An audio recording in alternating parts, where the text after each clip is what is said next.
Piki mai, kaki mai, nau mai, haere mai, ata maria koutou. Welcome to the Puna Kōrero meeting, 21st May 2026. I declare this meeting open. Members are reminded that this meeting is being live streamed. Hello YouTube, and please use your microphones. Let us lead into the karakia timatanga.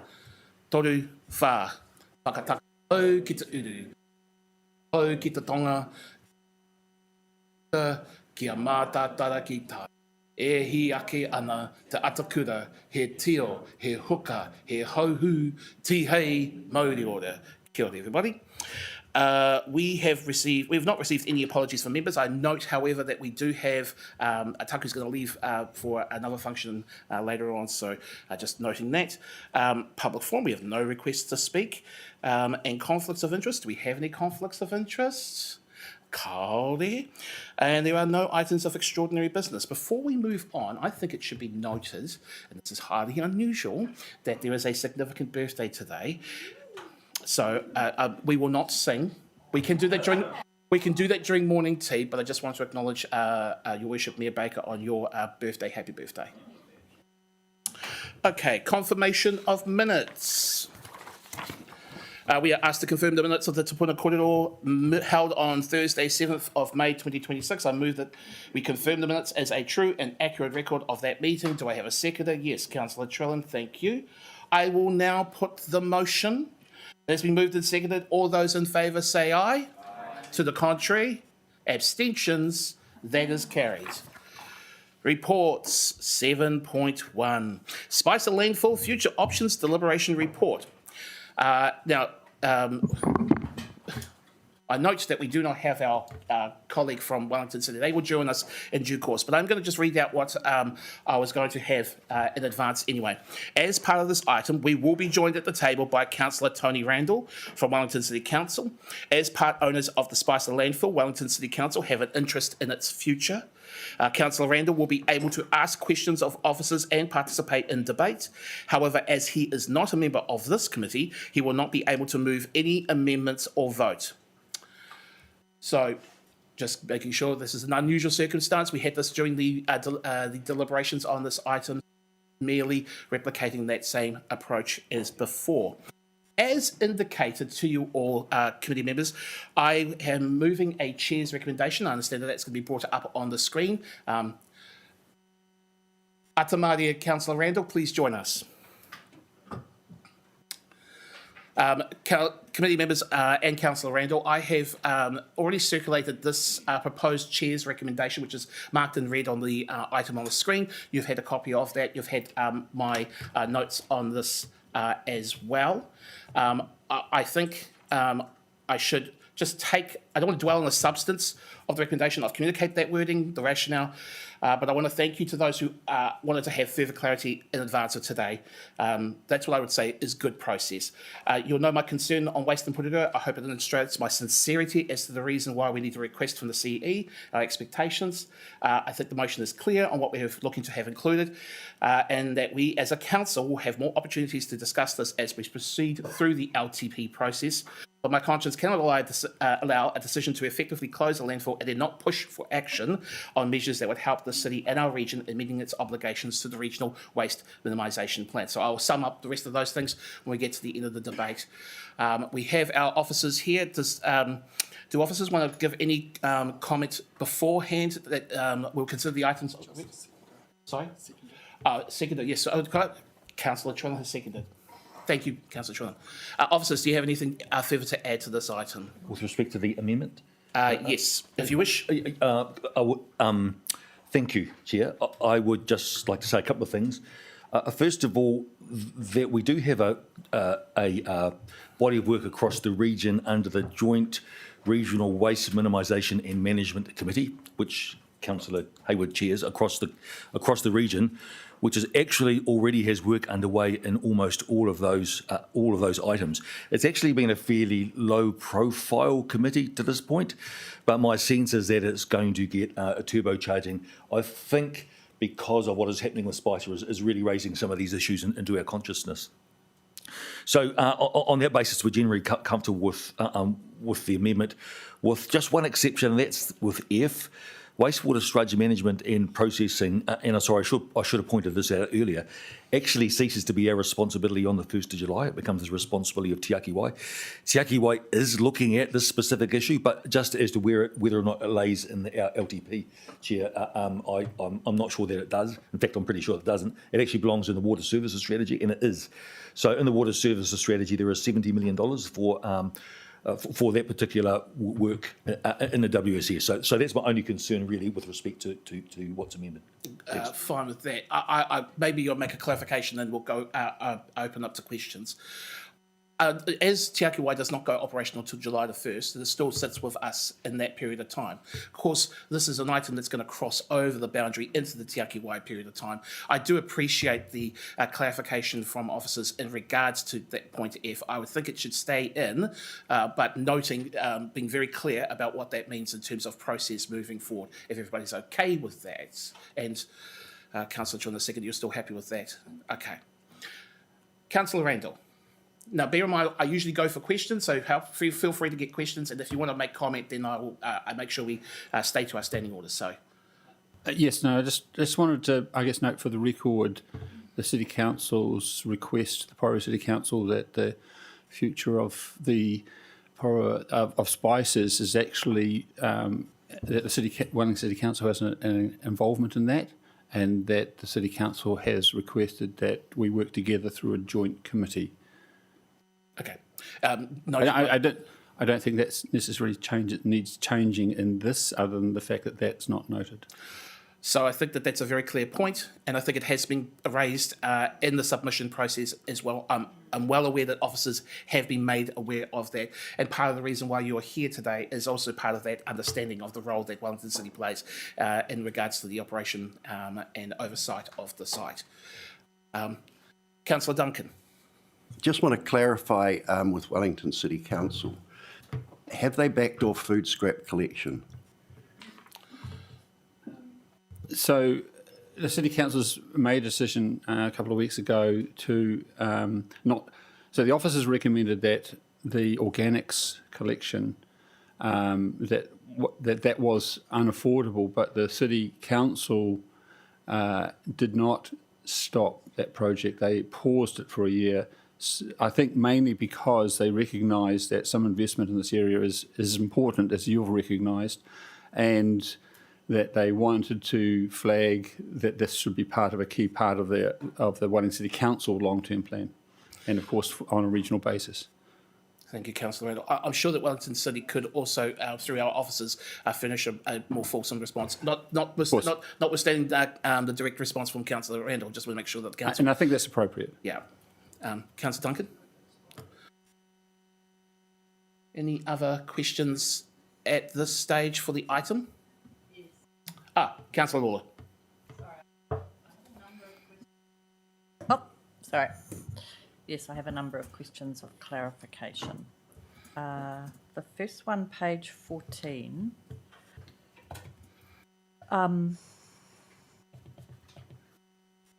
I suppose I'm asking a question about a summary. At the table is the summary of submissions, so I'm asking an officer, I guess, to comment on whether the submitter has the situation accurately understood. We're talking about the...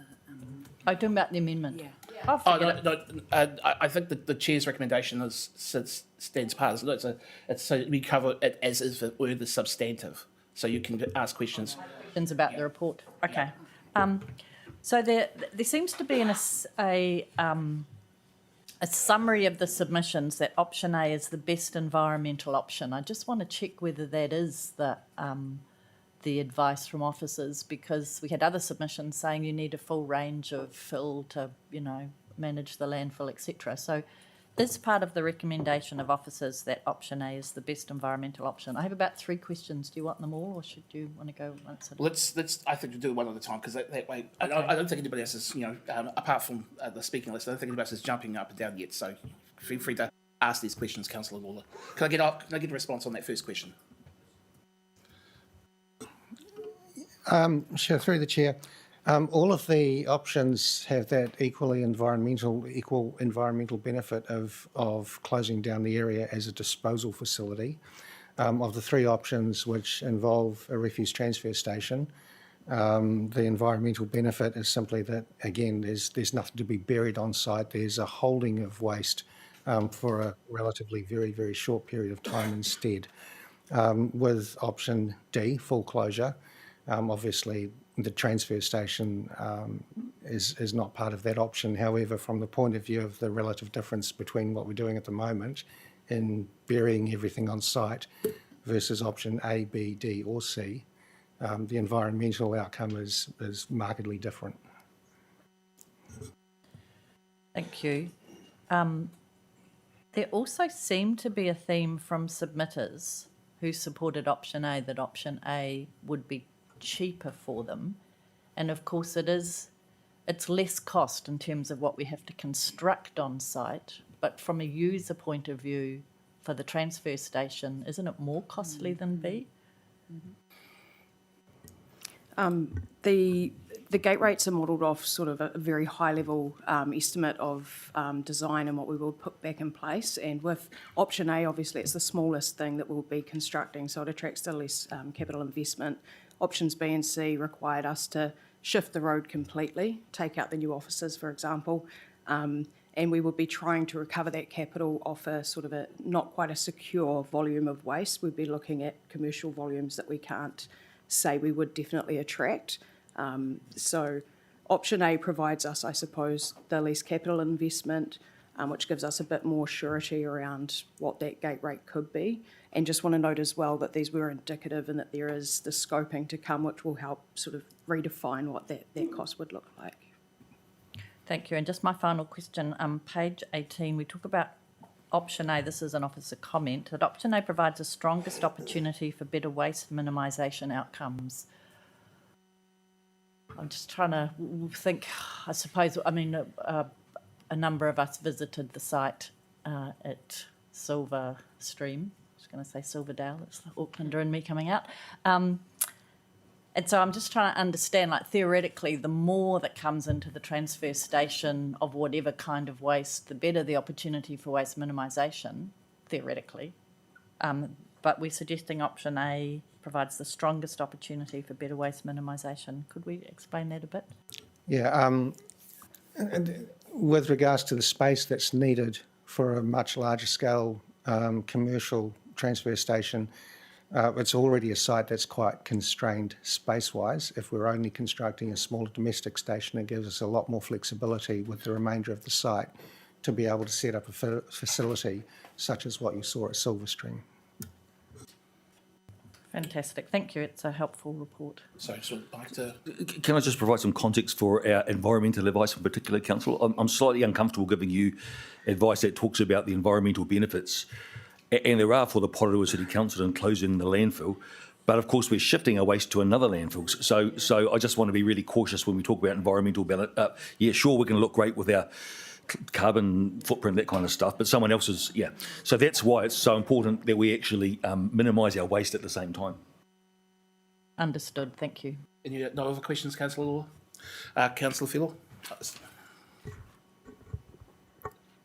I'll start by letting you know that I support the chair recommendation and thank you for our kōrero to, help with the clarification of where you're coming from. I agree with it because I think it is prudent as well for us to explore more options around what we're going to do once the landfill is closed.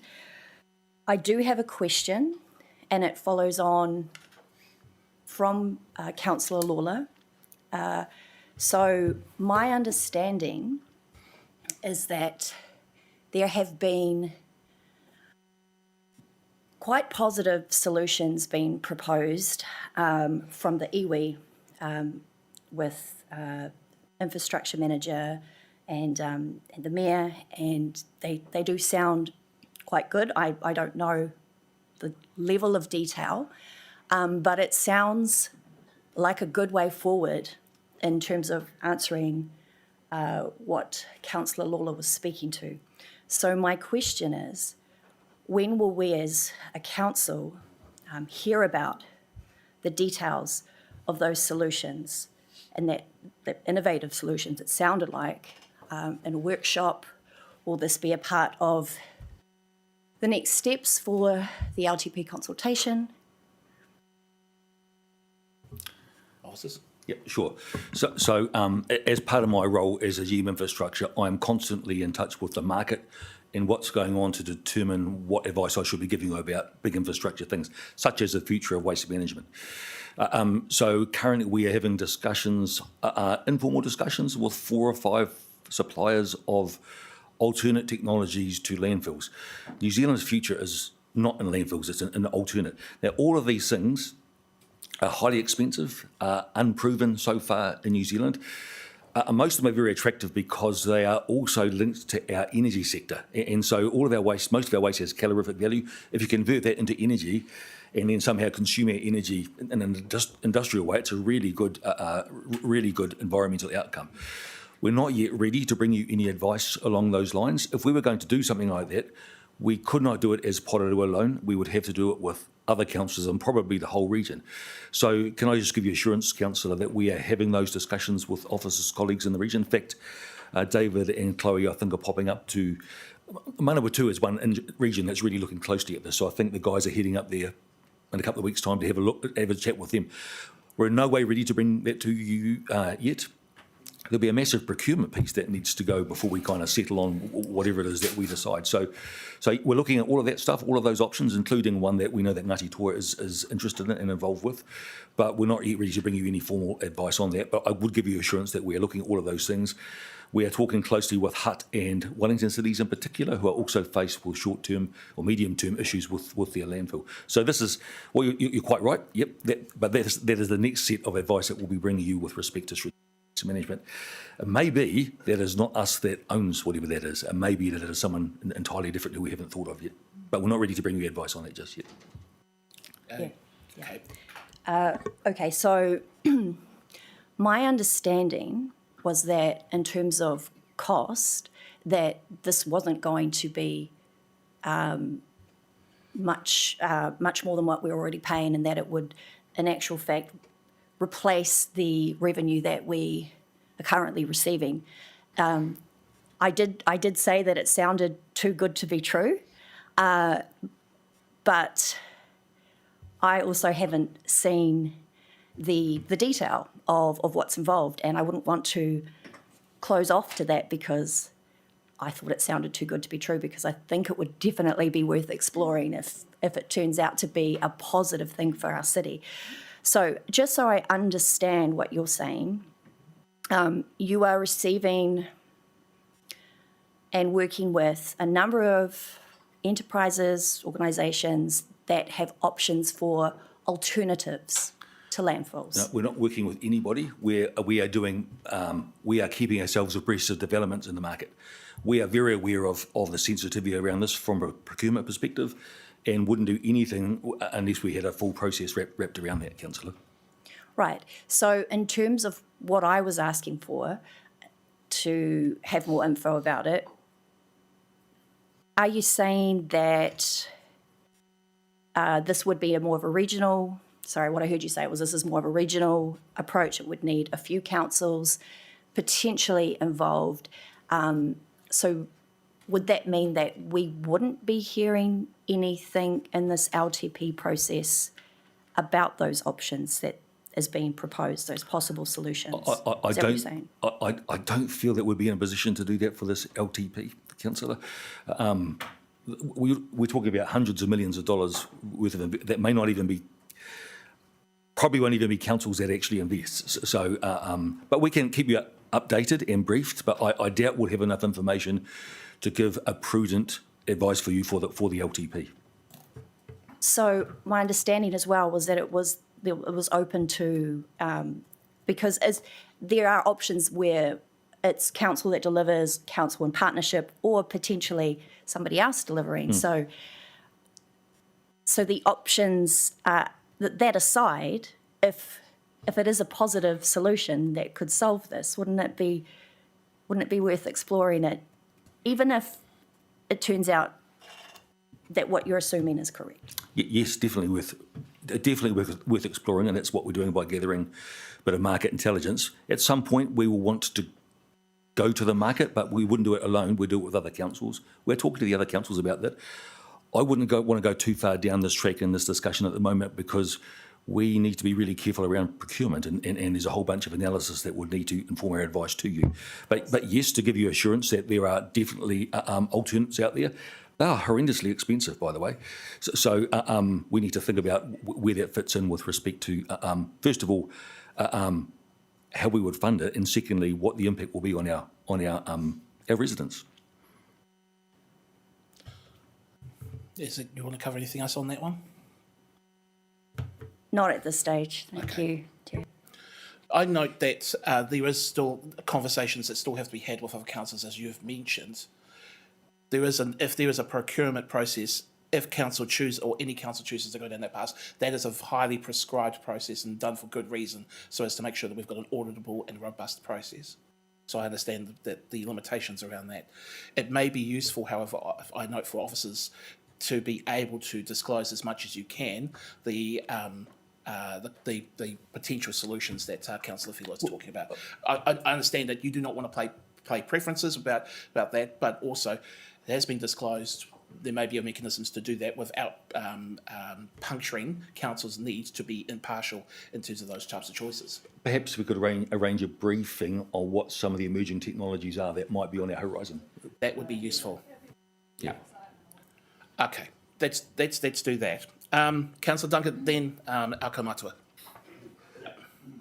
Yeah, look, thanks for that. I'll start by saying that your amendment there, I actually opposed that initially until I hear Mr Mendoza's comments there about it. So I would actually like to see F left off that, if we could, when it comes to voting for it. However, that's an aside. And now to Councillor Randall there. I note on page 21 that Wellington City Council assumes any costs of closure of the tip will be at Porirua's expense. How does that sit with your wanting to be part of a committee on? I guess it's that. Order. Councillor Randall. Look, City Council's always wanted to work as a good co-owner, and the reality is over the past while, the City Council has been notable by its absence in its engagement with Porirua, and Porirua's done a good job. I've been to many meetings about the challenges of Spicer Landfill, and as a representative, I'm very aware of that. Look, the contribution that Wellington City Council will not have is up in the air as your thing, because it's going to be done as part of our long-term plan. We want to be a good partner, and that's one of the reasons why we want to work through a re-established joint committee. And so I think the connection between the offices and between our office and your offices are being re-established as we speak, and I think that's really more of an initial bit of feedback. I wouldn't lock it in stone that the council has not discussed this, and it really ought to come to be councillors who decide what our view is, and we've never had a briefing on the future of the Spices Landfill, even though we are a partner to it. So I'm happy to say that from my I can only speak from my perspective. We haven't discussed it at council, but my perspective, the council will be a positive but generally passive player in this. Great. Thanks, Tony. And also, we're very committed to the regional solution. As Mr Mendoza has outlined, that's actually the solutions that come up are very challenging. We live in an era which has quite high environmental standards, so anything we do to get a better future is going to be probably reasonably expensive, and so it's very important that we get the very best solution for that, so that the whole region can benefit. Great. Thank you. One more. further Yep. question. When we talk about the submissions, there were some really good submissions in there about the landfill, but I will remind councillors that when you do the maths on it, it's less than 1% of our population who have actually come and said anything at all about the tip. So I think councillors around the table are probably more representative of the people's view than the submissions were. God, it turned out after Tawa people were taken out and a few extras who didn't put their area, we had 143 people. We've had more consultants on the tip than that, haven't we? Thank you, Councillor Duncan. I don't think there's any need for a answer from officers on that. Kaumatua, kore mai. Through you, Mr. Chair. Page 19 gives a certain level of clarity on Ngāti Toa's position. I just want to encourage councillors to stay strongly connected on the go forward on this kaupapa. I mean, cultural advice is going to be important for the future, and Ngāti Toa wants to be amongst that.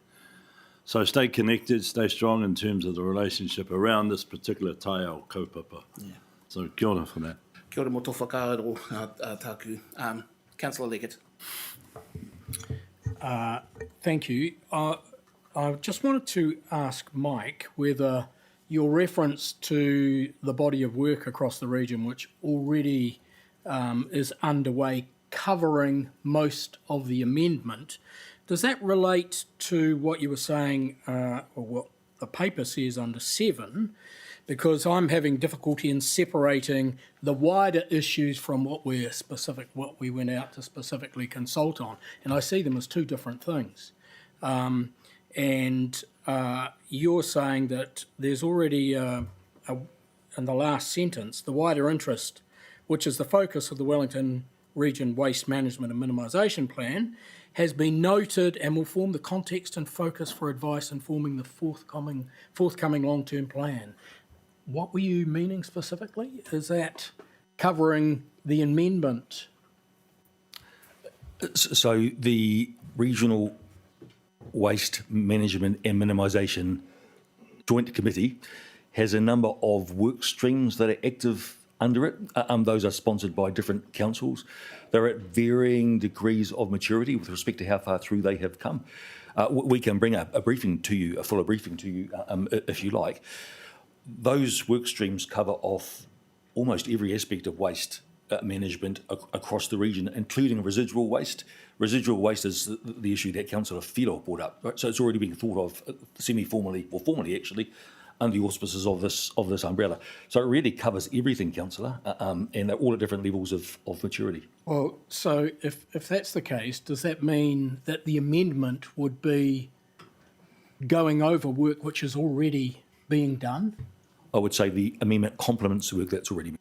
So if it complements the work that's already been done, what would be involved in producing what Jeff's amendment relates to in terms of resources and dollars from the council's perspective, in a manner that would be in a format that would present options and costs that ratepayers could actually understand? So before we get to that point, we will need to bring you some advice that will inform the LTP. That advice is going to be very complex in nature because of the nature of the waste sector.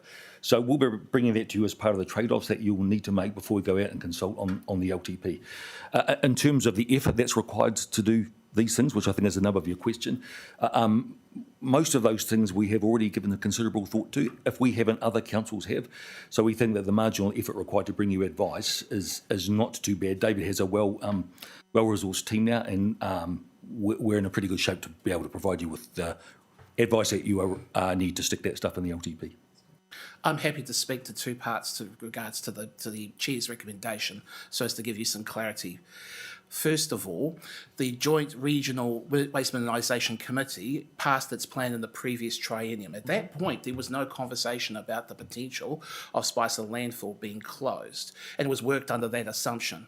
It would be prudent of us to consider all options in the light of the fact that we have a massive piece of our infrastructure now being discontinued as part of the LTP debate. That was probably a good opportunity to reappraise. Secondly, I'd note the point that officers have made in terms of resourcing and furnishing that information. They were going to have to anyway. If you recall, we are currently seeking informal feedback from the community on our LTP top-line vision and strategic outcomes. In there was specific language around waste minimisation. So this, for me, is not only... I'm glad that you raised paragraph 7. I felt that unless somebody actually read this paper and got to paragraph 7, they wouldn't know that part. I think it's better for us as a council to front foot this in alignment with the conversations that we are having around the LTP as well. And this was covered, I believe, in the cover note email that I sent out to council colleagues when I proposed this Chair's recommendation. Any other questions, Councillor Leggett? That's true. I was going to not support the amendment. I'm ambivalent about it now. I just don't want to see costs added. We go on as councillors about the costs to ratepayers, and I'm for front-footing where we can without too much additional cost, options potentially available to us. But I think we all know, and if we want to talk about waste incineration and other alternatives, hideously expensive and require economies of scale that might not even exist in the Wellington region. So I just wonder about some of those things. And I agree with Councillor Duncan with regard to the issue around sludge. It's already being handled as a project, isn't it, under us, and then we'll transfer to Te Aki Wai. I just saw this as a list of things that I thought you might want to throw the kitchen sink in as well. Well, funny enough, that would be actually covered under some of these. Yeah, well, anyway. But that said, Councillor, I don't want to get into debate because I want to give the opportunity for questions. No, fair enough. And as Chair, I do get the last word on this anyway. So rather than do that and deny the opportunity, I'll go with Mayor Baker. If there's anybody else, I'll put on my speaking list. It's a comment, really, but we could recycle the kitchen sink today when we open our new recycling That's exactly and demolition site. But it's really just to support it, and option A is great because we do need something for our residents. And I'd rather have it all in the long-term plan, because the cost of wheelie bins alone was, people are still talking about that. So I think it's good that everyone actually has a chance to have their say. So I support it. Thank you. Thank you, Mayor Baker. Councillor Fermanus? Just a comment. I support this amendment. I was up there yesterday, and I did 2 loads up there, and it is quite pricey. But I'm happy to pay that cost, knowing where the cost comes from. I'm just wondering, and I spoke to some staff there. They one of them mentioned how much abuse they receive, and probably not worth the formality, but maybe just adding a sign or some sort of indication of to the public why the costs are rising. That's all. Fair point. Made well. Councillor Randall? Yes, I just want to ask officers, whatever the chance, about the potential need for a commercial transfer station, which is not in the recommendation. And so, before we go on, I just wanted to ask the comment to say that, the volumes of waste that are commercial, whether there was any thought to say that to keep it economic, that there would that the current transfer stations or landfills that are already in the region are still suitably close, or whether you think that a transfer station on a commercial level might need to be required anyway, just because of the volume of having these expensive trucks going backwards and forwards but it might be done on a regional basis, like in a local regional basis. I think to touch on what I was talking about earlier is that uncertainty around those volumes still coming to Spicer, and that's what we've tried to be clear about in the consultation docs as well, to make sure that the community is aware of, that the commercial risk associated with going for the commercial option. We do recognise that the waste is still there. We do also recognise the amendment and the WMP that we're working to, which is as a region trying to reduce that waste. Having a transfer station such as option A provides Porirua the opportunity, and anybody accessing it, the opportunity to reduce that residual waste volume before it goes into the pit. For example, a commercially sized operation up at the Spicer landfill site wouldn't afford us that space to do so. And I think it's important to note as well that even with other technologies and potential other solutions down the line, there's still a need to reduce that waste regardless if we are still trying to move up that waste hierarchy per our strategic direction through the WMP as well. I might add to that, Councillor. We recently took a look at the loads coming in from our very biggest customers. One of them in the last 3 or 4 months has dropped off by 30%. We think one of the major factors in that is the rising cost of fuel has tipped the balance between going here versus going there. So that is one of the risks that's inherent in opening up to the commercial load. It's subject to factors that you, as a domestic customer with just a little trailer, you've got your local option. The commercial operator has other options. Any other questions, Councillor Randall? Yes, no, just a short comment. I guess that just highlights the mobility factor in the commercial space where they're trading off all sorts of factors. And I guess that leads us towards what is in the motion, which is that we need to work on this at a regional.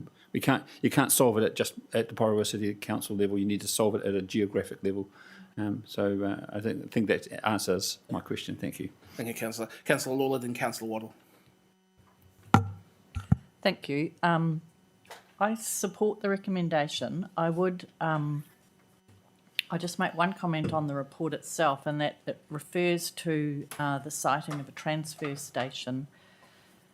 And I mean, one of the, we will discuss this in the LTP, and I would support us getting the full range of information into our LTP discussions. But one of the things that became crystal clear at Silverstream is everything has to go through a joint entrance. So you can't have a site where you can go over here where your green waste and over here for your thingy and over here and over here. Everything has to go through a joint entrance that has a waste minimisation focus, and that's how they get the wins in their waste minimisation strategy. So the way this site is set up is critical to achieving those outcomes. So that's just one point I would make about the comment 59 in the report. I guess in terms of the overall issue, I can't help but say, as someone who has worked with community engagement, makes me a bit sad when we laugh about the number of submissions that we get on an issue, because it's our responsibility as a council, as part of the local government legislation, to run consultation that people find easy to engage with. And I know we do our best, but I also have a view that we could do more and we could do better. So I would encourage my colleagues not to think more broadly about that issue. Just felt the need to say that. On the issue of the landfill, I think we all know that the days of holes in the ground are over. We also know that we made decisions previously around our water infrastructure that meant we are now dealing with a significant issue that our residents are saying is likely to become unaffordable. I suspect we have to look in a much more modern way at waste management, or else it will become the legacy issue of the future. So I don't think we can just go for the cheapest option and hope for the best, cross our fingers. I don't think that will be the future of waste management. It's a key infrastructure issue. It's a key infrastructure responsibility for us. It's a whole system. So yes, we are faced with the issue of the closure of Spicer landfill, but it's a whole system. It's not just about the landfill. Every change we make in the system creates a reaction in another part of the waste system. So we have to look at the whole system. I think the regional focus is really important. I take Mr. Parai's point about Ngāti Toa, critical to this issue, as are our regional partners. And yes, we have a regional waste strategy, but you heard both Hutt City and Wellington City come to us saying they did not think we were looking adequately at the bigger picture. So that's why I think this amendment is really important. And maybe that's me. I think we have a responsibility to get a full range of advice on the whole waste system for the LTP. We're not making a decision about it now. We're just availing ourselves of a full range of advice, and I think we have to do that because it's bigger than the landfill. It's bigger than Porirua City, but it's also bigger than the landfill. Kia ora. Thank you, Councillor Lawler. Councillor Wallace, for questions, I just want to make sure we get through all the questions and then we'll go to debate. But comments? Okay. Can I just ask my questions, and then like you've got 3 points. So while I do mine, can you do your 3, and then we'll go from there. You start, and I'll get my questions out. I just want to give you 3 pieces of advice, councillors, that might help.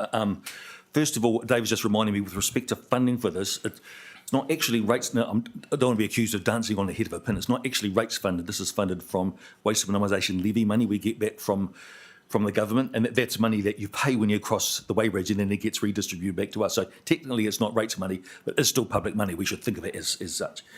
The second thing is, it just occurred to me that we have a site visit to our landfill in a couple of weeks' time. And we have been actually trying to get the Wellington City Council always up there for a site visit. So I wondered if, with the Mayor's Leave, we might extend the invitation to Wellington City Council. That seems reasonable. So I was going to ask. But anyway, And just the final point is this is such a hotly contested commercial business that we're in here. We know that there are private companies who are looking, as we speak, to set up their own transfer stations with nothing to do with any council. So that's all bubbling along in the background as well. Not in Porirua, by the way, but there is an active consent in Upper Hutt. Okay. So I'm going to ask my 3 questions, and then I think we've had, and then Councillor Tron, is it a question or is it a comment? Okay. So I note that you've got there for comment as well. So we'll come back. Councillor Phil, you did have comment during your questions. I just want to make that clear, but I'll let you have the comment is it a... No, it's a question. Okay. I've still got my questions to deal with, so let me deal with those ones, and I'll come back to you. Okay. First of all, with regards to the, if we take option A as a preferred option, and a future transfer site is placed up at Spicer, during the scoping exercise, what insights do we have or ability do we have to ensure that the storage of waste, particularly organic waste, is not stored there overnight? Does the scoping exercise allow us to provide that guardrail, especially with the context of our communities to Tawa, towards Tawa? Yeah, kia ora, Chair.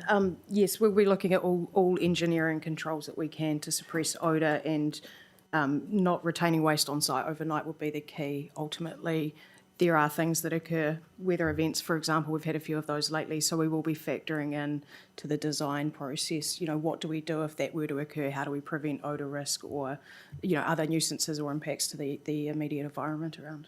Okay. The next question is, sorry, did you want to go, David? I just wanted to add to that.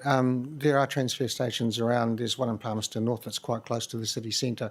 So there are lessons in how to build one to control the odour. The other thing we would be doing is making sure that we stay closely in touch with Greater Wellington as we develop options so that we're not coming up with a consent that's not going to go. Okay, we'll come back to Greater Wellington in a second.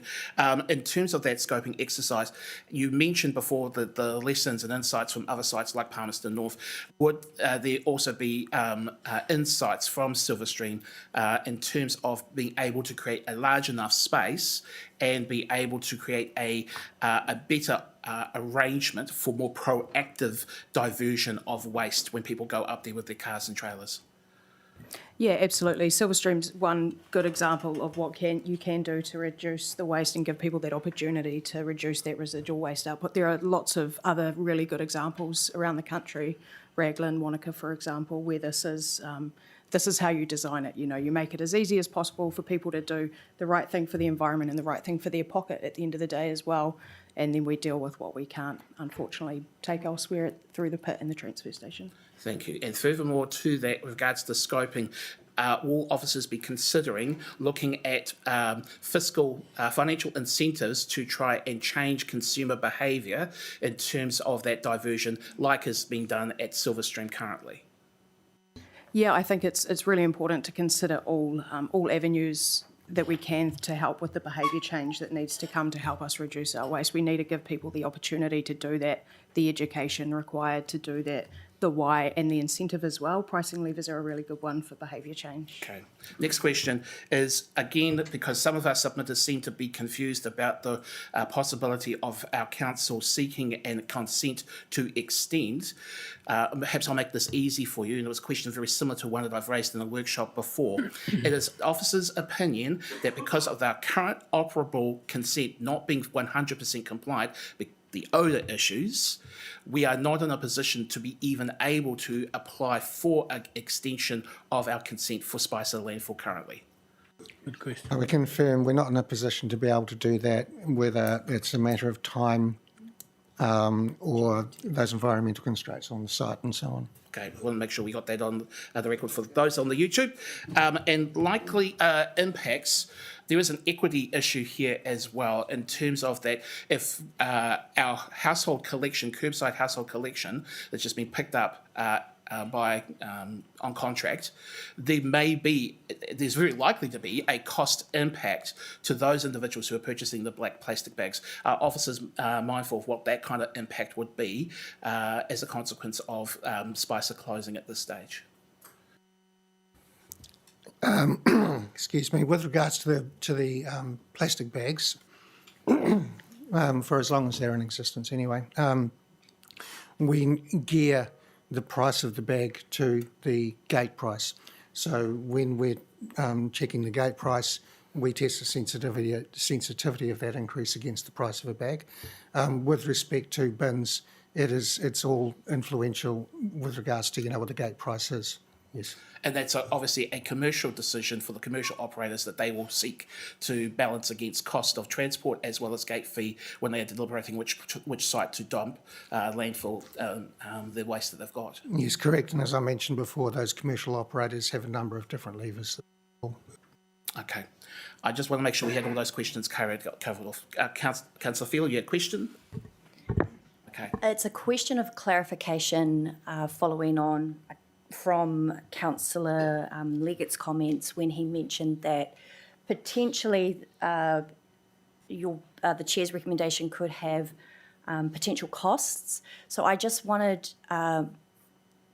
someone to speak to that, please, because when I look at the amendment, I can't really see where any costs would be coming from. These would be things that I would expect to be done in the consultation, and I feel like the recommendation is to be sure. Right? Officers? Can someone just clarify that for me, please? Order. Actually, it's good. Actually, a good question. I think the way I had considered this was we'll be bringing advice to you, but so you can make trade-offs to decide what goes into the long-term plan consultation material. We weren't in any way thinking that would be bypassed. So we were thinking that the analysis from A through to G would include the costs so that you could make the trade-offs that you needed to make. Because my gut feel, these things are all horrendously expensive. So my gut feeling is that you're going to have some hard choices to make when the time comes in 6 months' time. Okay, so just to be clear, this recommendation does not involve more costs. It's going to outlay the potential costs that we can then decide about later. Yeah. Councillor, I might just clarify. So there's effectively two things here. When we do the WMMP and we come up with our actions, ours was adopted by Council a few years ago, the actions, both local and regional, in terms of their initial investigation, research, coming up with options, etc., to take to council, those are things that we may do resourcing internally, or we may have one of the cast of consultants Councillor Duncan referred to. So that is all funded through the waste levy. And as you may be aware, the waste levy for us has been increasing and will continue to increase, so we get more funding in. Then there comes the point where an action requires something to be built. And that's another consideration, and Hutt City and Wellington City have been going through the process of mulling over an organic processing facility. We're about to open a construction and demolition waste facility that was partly funded from the MFE, for example. So firstly, the writing and implementation of the plan is one thing. We can do that through the levy, but the construction of stuff is different. Okay, that's good. Okay. Councillor, we have your question. And then we'll go to Councillor Waterford comment. Yes, thank you. Happy to support the amendment for reasons outlined by the Chair. I do have a question. Will a permanent transfer station affect any future use of all that land? There's quite a lot of land. And if we have a look at history, there is obviously a cell up in Seavers Grove, which is now a rugby field, which is used really well. So that's my question. Permanent transfer station, will it affect potential use of that land? Yeah, I think landfills historically have sort of been parks in preparation, if you will, but the closed profile of the current landfill won't be a flat field sort of shape, if you will. The land will be monitored for at least 50 years, to look after all of the gas capture, any land sumping, which tends to happen as the waste decays.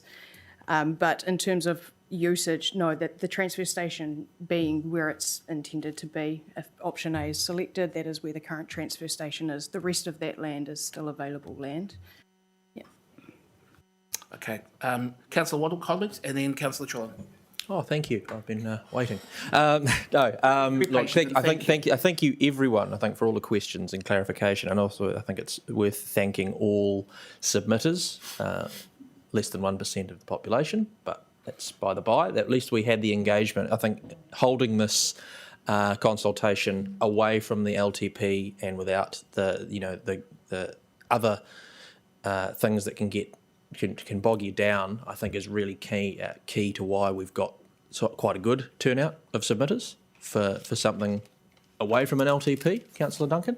And I think it's worth acknowledging the residents of Tawa as well and their voice around how it's affected them up to this point. I am in support of where we've landed with the recommendation, and I am happy to support the amendment as well. I think we're heading in the right direction. This is a big deal for the city. It's one of our key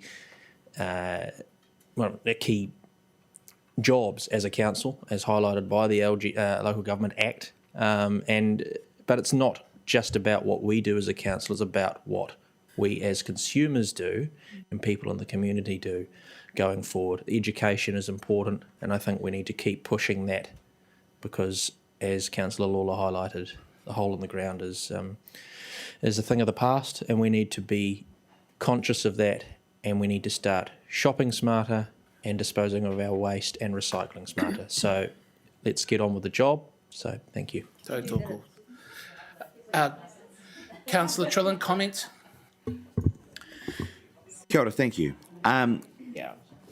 So I do support the recommendation of option A as being the interim preferred option. A couple of things. First, I want to acknowledge the Chair's recommendation. I've had a bit of insight to the behind-the-scenes work, Councillor Hayward, that you have done on this Chair's recommendation. I wanted to acknowledge and thank you for that. It does give me an added level of comfort around our direction of travel. So thank you for that work. And I also want to thank officers in particular for the enhancement to this report that have been provided since the Chair's briefing based on the feedback, and in particular some of the extra analysis and commentary around the options and feedback. I have found that very useful. So I just wanted to acknowledge that and thank you for that work, because it started off as a good report and it became an even stronger report as a result of that. My view is that this does appear to be the best option on balance around managing the competing interests that we have at play here. I acknowledge that while none of the proposed options achieved an outright majority of support from submitters, 70% of the submitters did want some form of service to continue to be provided. And of the options that included a continuation of service, option A was the most popular of those. So while we don't have a slam dunk outright majority on any of them, this does seem to make the most sense in that regard. I want to acknowledge that while this wasn't Ngāti Toa's preferred option, it was their second preference and it was acknowledged as being workable, in particular noting that option A was noted as the least impactful on the environment of A through C, and this does seem to be a pragmatic recognition of the need to manage the waste in our area, which comes back to this idea around being a compromise position, I guess, managing competing interests. I also want to note, based on the feedback we've just received from officers, from the questions from Councillor Lawler, that it does seem that option A would, based on officer advice, best enable us to develop something in the vein of a zero waste hub, as we have seen at Silverstream. That's a key priority for me. That's something I definitely want us to continue talking about as we go into the long-term plan. So I think that's very promising. And overall, this does seem to be the most reasonable overall compromise position that manages each of the various competing interests and needs that we have here. And given all of those considerations, I think while we're not locking in anything today, it's entirely appropriate that option A is treated as the interim preferred option, and noting that there is still room to change direction through the LTP process based on the work that is done between now and then. So for all those reasons, I'm happy to support the recommendations. Thank you. Thank you, Councillor Trullan. I'm going to go to Councillor Randall, then I'll come to Councillor Ford. Councillor Randall, is this comment? Yes, it's comment, yes. So first of all, I want to start off thanking you for inviting me here, but also for the office outlining the Wellington City Council submission in a little bit of detail specifically. Look, we are a partner to this facility, but we're also a partner to the future of waste management. And we really want to do that. Councillor Duncan pointed out the comment that the City Council currently assumes that the capital outlay will be at Porirua's Council's expense. And look, that's the assumption that we need to make because we're not involved in this decision. So, what we're really saying is if you're going to decide to make some changes, then you pay for it. And I think that's reasonable. But that's not necessarily the future position. It's not the future position that I see us completing this exercise through because we really need to work together. That's come through as pretty well all the way around. I also want to note, just to finalise on the organics processing initiative that you were once part of and the City Council was trying to pursue, the organics processing solution is not, as initially envisaged or as currently envisaged, is not going to go ahead. That's just to be quite clear. It's too expensive, and City Council officers have gone and tested the market, and the sort of global service organics collection that was the key part of the solution that we were trying to pull together is simply unaffordable.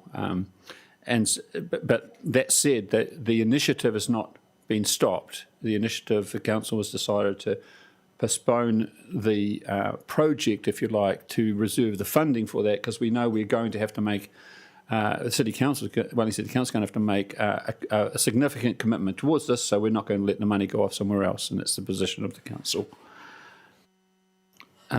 Option A, look, I think too, I want to thank officers for the effort they've gone into supporting Tawa and supporting the issues that have meant that they've gone towards closing the landfill.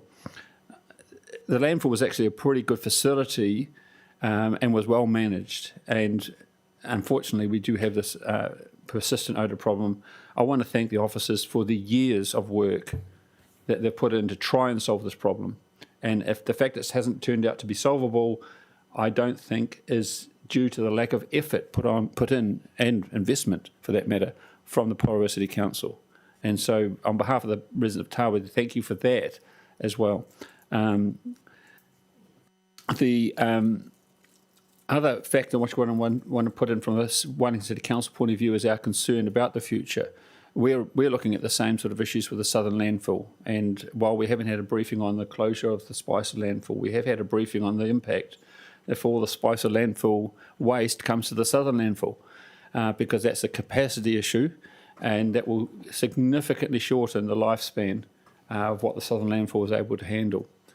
Just also another little fact that comes up, if we keep filling up the southern landfill, it's going to go up to the boundary of Zealandia. So we're going to have this pristine, beautiful natural facility, which has been highly successful with a landfill next to it, unless we do something different. And that's something we want to avoid. Also, we do need to work together. It is both very expensive to deal with this stuff. There's also amalgamation on the horizon, so it may be that the government will decide we're going to work together irrespective of what we decide to do. But I want to make a comment about the options. Look, we do need to be very conscious of the affordability of the services that we support our residents. It's becoming very expensive. And I can tell you our experience with dealing with sludge waste with a sludge minimisation facility is that the best option is very, very expensive. And so we really, and that's where the officers are telling us, there are trade-offs to be made, and they're not easy trade-offs. They will be trade-offs between the environment and cost, because the best option is get close to bankrupting your city. And our city is stopped growing because of, I would say, unaffordability. We don't want to go there, and we don't want you to have to go there either. But the bottom line is we need to work together. I thank Councillor Hayward for this invitation and for reaching out with us, and to the Mayor. And I know that officers are working together as well. I want to make a commitment that myself and also the Northern Ward councillors are always available to come and engage with you guys, and we welcome any site visits and involvements of workshops. Thank you very much for your time. Thank you, Councillor Randall. Councillor Ford? Yeah, I just wanted to say that I support the adoption of option A as the interim preferred option to be scoped as per the paper, and also the Chair's recommendation as well. So, and I thought that Councillor Trillin summed it up perfectly. I also wanted to add that, wanted to say thank you to the officers who worked to try and get some consultation back. And even though it was 1%, as Councillor Duncan mentioned, I think that at best, less than 1%. Just want to make the comment that we could have hired an aeroplane and flown, I don't know, big notes across the sky to try and get people to come in and feed into the consultation process. The fact is that there's a lot of consultation fatigue out there. I'm sure our staff are suffering from it as well, having to do so many run so many consultation processes. We are elected members who are supposed to reflect the views of those who have elected us. So sitting around this table, we probably should be reflecting the best responses that we can in terms of trying to feed into this process. I just wanted to make that point because I feel like we do, our staff do a lot of work, and so do the elected members around this table, to try and get people to feed into that process, and we shouldn't poo-poo that, for want of a better word. Anyways, so, yes, shouldn't sludge it. Anywho, so, yeah, no, that's all I wanted to say. Thank you, Councillor Ford. Tautoko your whakaaro. Councillor Wihapi, comment? Excuse me, I had a question. There was questions This is before, now there's comment. I'm sticking to the process, unlike some. Councillor Wihapi. I do support Councillor Ford, Councillor Trillin and Councillor Randall in their previous comments. I strongly support a regional approach. So while I do support option A as an interim, I think a regional approach is the best way forward for everybody, because let's not forget, the landfill isn't just used by our own residents, it's used across the board. I do support working with Wellington City Council, but also I want to make note that the substance of our submitters were valuable. They really were. Ngāti toa rangatira and you know, I think that going forward that we still need to keep the relationship alive when it comes to this as well as everything else. But let's not just stop because we've come to an agreement that option A might be the best option.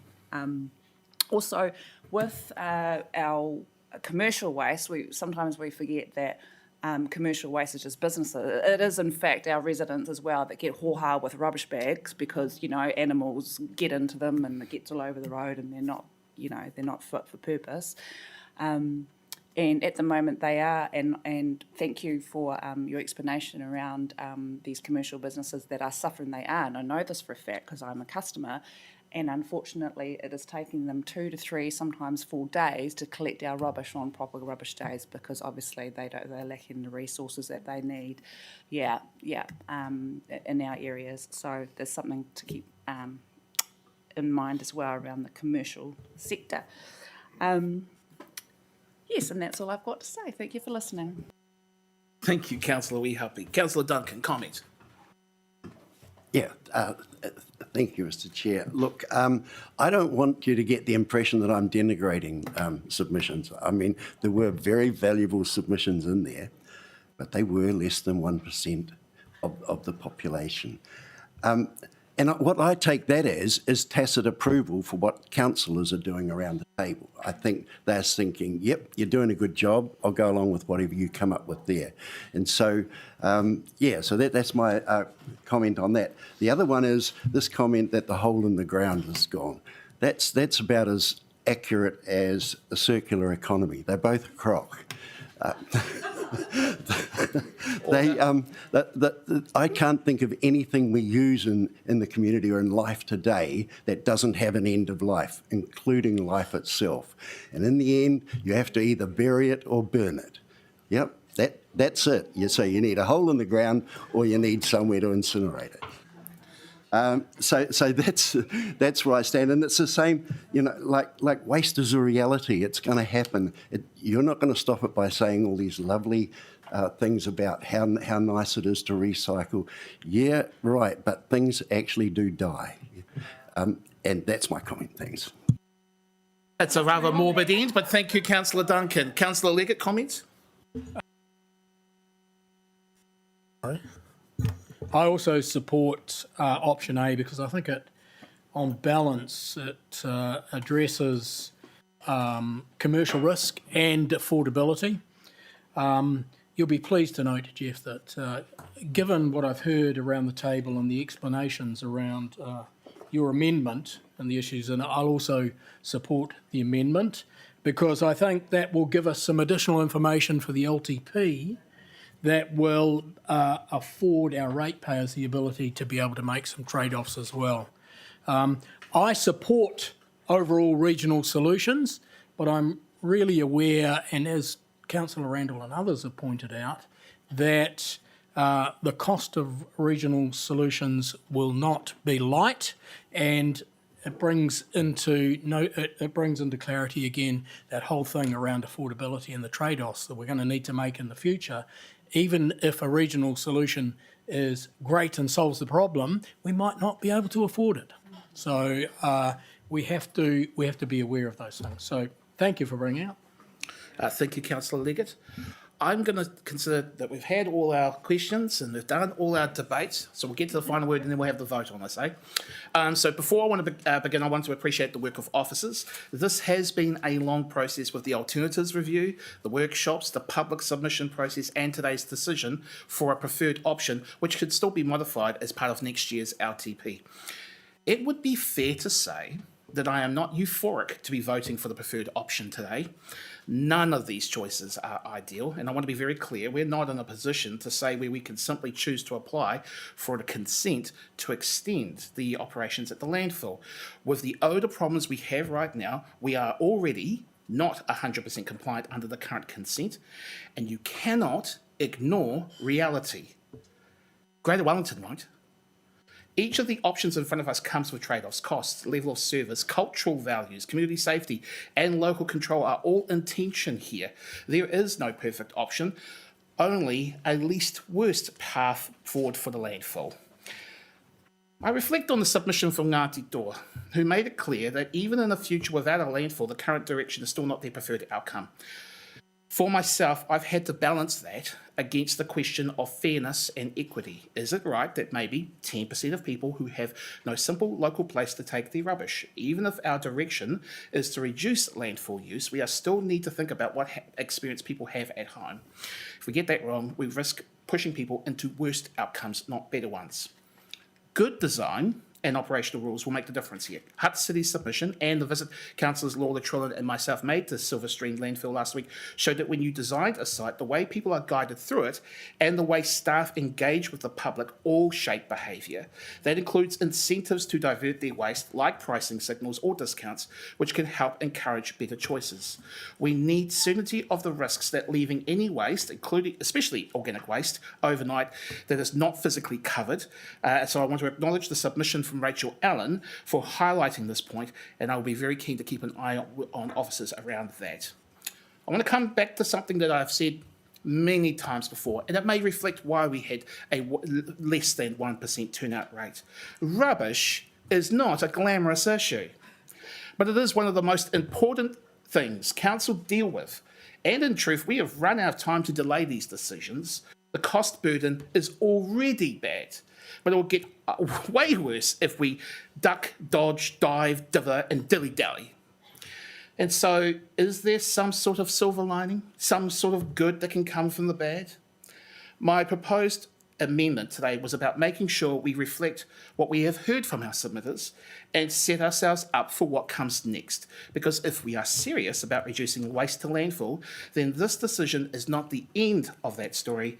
It has to be the start of doing things properly. All right, we're going to go to the vote. It's everything including the Chair's recommendation. All those in favour say aye. Contrary, no. Abstentions? Carried. Thank you, everybody. And thank you very much, Councillor Randall. You may wish to leave now. You do not need to participate in any of the other parts of this meeting. Okay, let us move on to report item 7.2, solid waste management and minimisation bylaw amendment, as if we hadn't had enough around solid waste. I will move the motion. Do we have a seconder? Councillor Lorna, thank you very much. Now, again, this item has been on notice. I'll ask officers for any comment. We'll go to questions and then comment. Yeah, thank you, Chair. When the 8 councils in the region adopted the current solid waste management minimisation plan back 2001, the 8 bylaws adopted were 99% consistent. We did not put in a control here relative to asking a developer to submit a construction and demolition management plan. And the reason we didn't do that is because, in fairness, they had nowhere to take the material. However, this afternoon that changes, so now is the right time to enable us to ask a developer constructing or demolishing houses to submit a plan to tell us where they're going to take the waste to. Questions? Councillor Lawler. Thank you. I read several times the paragraph about the exemption, page 28, but I don't really understand. So are we saying that developers of multi-units no longer will have to submit a plan? Is that, I just couldn't quite understand whether we were removing an obligation or adding one. With regard to multi-use development, the developer constructing it can still be required to submit a waste management plan under the new control. However, with regard to the ongoing operation of how the waste is managed once the construction's finished and it's all populated is a slightly different thing, if that helps. To clarify, that would mean because the developer is no longer responsible for that site, it's now on the property owner and the residents if it's part of a body corporate, correct? Any other questions, Councillor Lawler? Councillor Fiddle? Just a quick question. What is the rationale for the $2 million? So a plan will have to be submitted if the building work is $2 million or more. Yeah, when the current bylaw was developed, oh gosh, I'm going back to about 2019 when we first started reviewing this, we didn't want to be placing this particular requirement upon anyone who is simply adding a granny flat or building a new room on an extension on the house. So with the other councils in the region, we looked at what a reasonable limit might be that would be 2-3 dwellings on a single plot, and the $2 million limit was set that way. So it was based on what other councils were also doing? Yeah, correct. Remembering the bylaw was set between 8 of us, and so we had to reach a limit that was consistent amongst everyone. Okay, thank you. Any other questions? We're going to comments. Okay. Final word on this one. I guess when we did bring in the bylaw and the changes made, I think I did query this point at that period of time. I had thought that there may have been other C&D sites across the region that could have served that purpose. There wasn't, as I was corrected at the time. So yes, I think this is a timely change, at least for Porirua, and brings us consistent with the other regions who have this measure in place as well. So let's go to the vote. All those in favour say aye. To the contrary, no. Abstentions? Carried. Thank you, everybody, and thank you, officers. Okay, let's move on to 7.3, March Finance Report. I move the motion. Is there a seconder? Thank you, Your Worship. Again, the item is on notice. Officers can take an opportunity to cover any additional comments, but then we will just go to questions.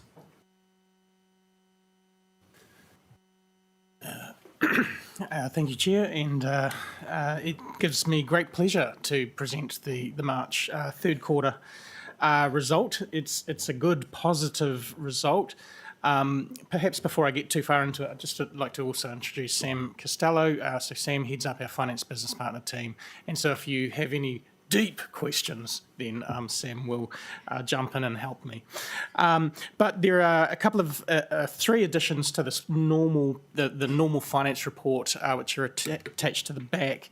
One which they're all in response to questions that have come through in previous TPK meetings or other forums. One on the perspective to just give some perspective on interest costs associated with deficit. I think that came up in an earlier conversation.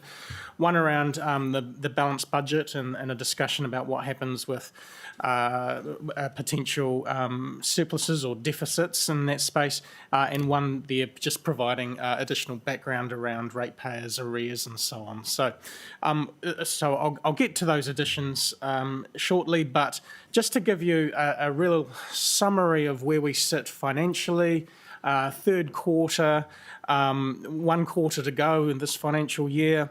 Controllable costs are generally tracking very favourably. But what by that I mean, in professional fees, in Ministry for Environment levies, computer costs, infrastructure insurance, actually there's a number of spaces where we're actually spending less than we budgeted, which is a good thing. On the revenue side, we're actually receiving more revenue than we budgeted. So both of those types of metrics are actually positive, very positive. What that does mean is that our results are better than we budgeted. But we must remember that we actually budgeted a deficit of around about $13 to $14 million. So although we're doing really well against budget, and we've estimated around about a $7 million improvement on budget, if you take a $7 million improvement on a $13 million deficit position, you're in a deficit of around 6 or 7 million still. So that's a summary of how we're progressing or tracking from an operational point of view. We're doing well compared to budget, but we're still in that kind of deficit position. On the CapEx side, we have fallen away from what we had budgeted for quite significantly, and really can't go past the Wellington water part of that equation. Back in March, if you extrapolated their existing spend over the first 9 months, you'd get to 35 million for the full year. That's 22 million short of the revised management budget. So they have dropped away in their spend rate through the year. That does have implications on the calculation for the Te Ake shareholding calculation. But these things we have continuously raised with Wellington Water. Sorry, did I say Wellington Water? Wellington Water's spend to date, and that could impact on our Te Ake shareholding. Sorry if I got the.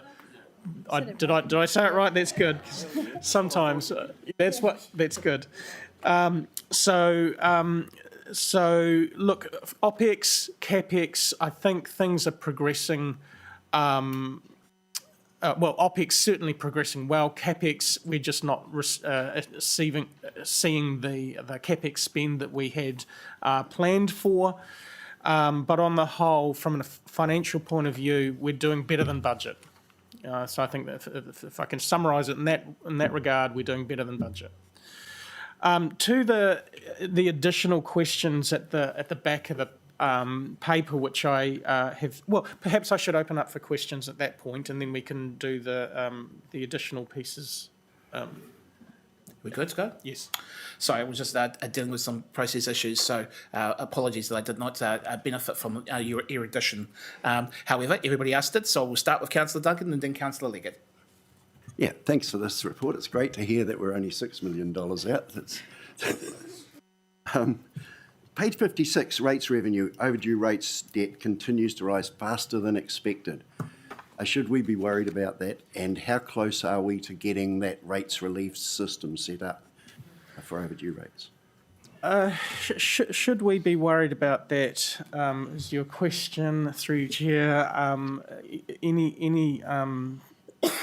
any signal in the community that they're facing hardship, I think we all have to take very seriously, and we do.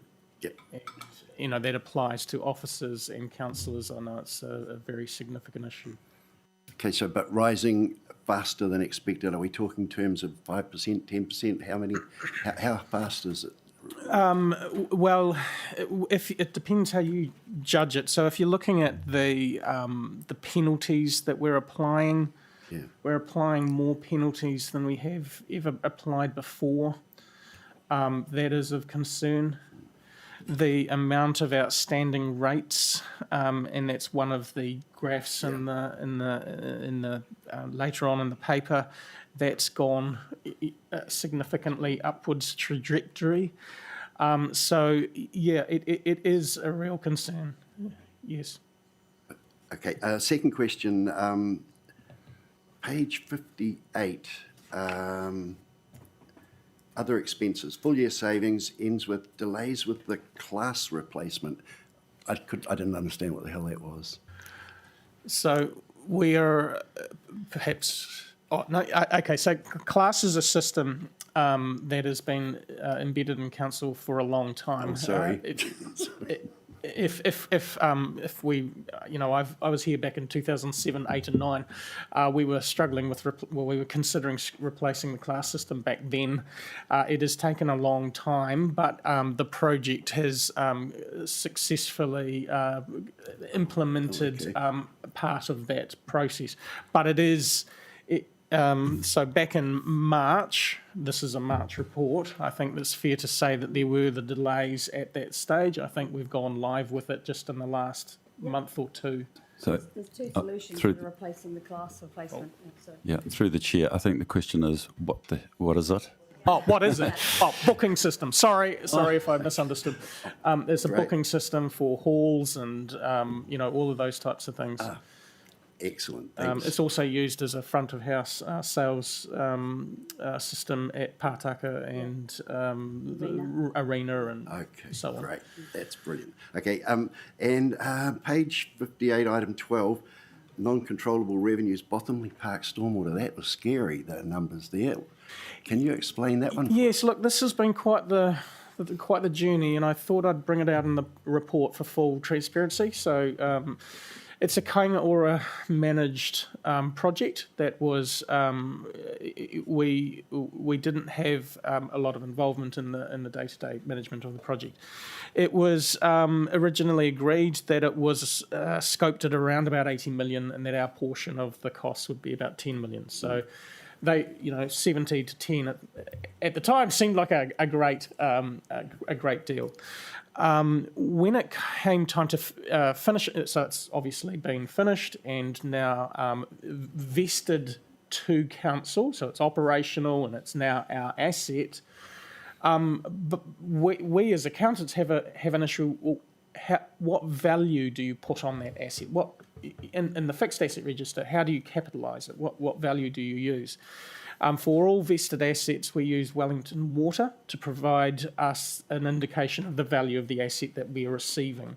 So Wellington Water did their own valuation of the asset, and it came out at around about $36 million. And we thought, well, that's well short.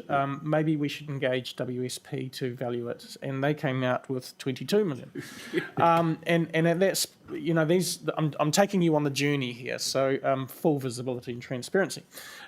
What we did, we went back to KO, and it's been quite a process to try and find the project managers who knew about the project, and so we've managed to get them engaged with the WSP engineers so that they can have an engineering discussion at that level. Us accountants, we stand in awe of engineers, and so they were able to. I can give you an update. I believe that the project managers have passed on to KO some of the difficulties, some of the issues around the complexity of the build underneath streams, and there was geological issues to contend with. And actually, I don't have an updated number, but my understanding is WSP are going to be increasing their estimate of the valuation. So I still don't have a number, and I jolly well need one before the 30th of June to capitalise it. But it should be a greater number. Whether it's up towards the 80 million, I can't say. But I'm hoping for an increase on the 36. Good luck. Yeah, thanks for that. Luck shouldn't be, but when you're dealing with valuers, sorry. I'll go to Councillor Leggett and then I'll have Councillor Fermanus. Councillor Leggett. You've asked some of the questions I already wanted to ask, but I just make a comment that accountants surely rate themselves higher than engineers. Well, not that they should, I'm trying to be polite. Yeah, Humble. I thought you were. I'm proud of my humility. Can I ask a couple of questions? One is on the rates revenue. Yes. I thought we already. Is this on top of the allowance we already allow for growth that was in our plan? Yes. Okay. Correct. Okay. That answers that. And the second question was on the higher level of penalties applied to ratepayers' accounts. So this is an application of the penalties. It's not, I just wanted to be clear, it's not the money coming in because they've been paid, correct? Correct. Okay. Correct. And Okay. and what we find is that five times a year we apply penalties. So at the end of each quarter and then at the end of the per annum basis. And what we and I tried to show you a little graph here where you've got the 4 prongs and another one is coming, but then the negatives are in the months between. In other words, we actually do reverse penalties once the ratepayer enters into a payment plan and so on. Yep. If we can come to some kind of agreement or terms, then so there's a little bit of up then back, Okay. in the way that's profiled through the year. Okay. Yeah, I mean, I've got some other comments to make about the arrears thing, but we haven't got on to that yet. Yep. The other question that I wanted to ask is about power and gas. Yes. What proportion of that extra 1.1 million was the wastewater treatment plant and street lighting? Or we could respond via an update. I mean, I don't want to put anyone to too much work. I mean, the cost, it's an increased cost, but I would have thought, I just wanted to understand that because I would have thought that in our budgeting originally, we would have known that electricity and gas prices were going to increase significantly this year anyway. And is it because we under budgeted the increases that some of this has taken place? There'll be a little bit of that. Okay. It is difficult to have. I appreciate that. Yeah. I think we did make some upwards movement in the amount that we budgeted for power and gas. It just wasn't enough. Yeah, because it is quite a significant amount. Yeah. And yeah. All right. Yeah, you don't need to do that other work. That's fine. Okay. All right. Thank you. I'm sure that the officers could be forgiven for not anticipating a global, a regional conflict in the Middle East as well, which is the point that's been raised through your commentary as well. So, the price of fuel, maybe the price of fish too. Yes, but some spot generation is provided by fossil fuels. Let's move on then to Councillor Fermanus. I'm just trying to wrap my head around some of the numbers. I think Councillor Leggett answered one of my questions, just with the 8.2% in power and gas. What does that, I guess, what does that represent for council in dollar figures? Through you, Chair. Really good question. We've separated out, if you go back to the actual statement of comprehensive revenue and expense, which is page 55, I think, in your pack. And so what you can see power and gas kind of halfway down that table.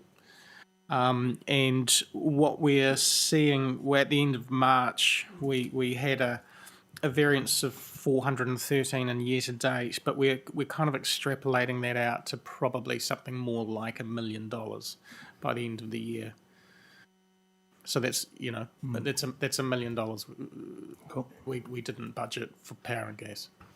Then just another question on page 61, the Bottomley Park project shows a 1.359 million permanent budget saving. In practical terms, does that simply mean council borrowed less for the project, or is there an actual financial saving? Yeah, thank you. Good question. So what happened there was the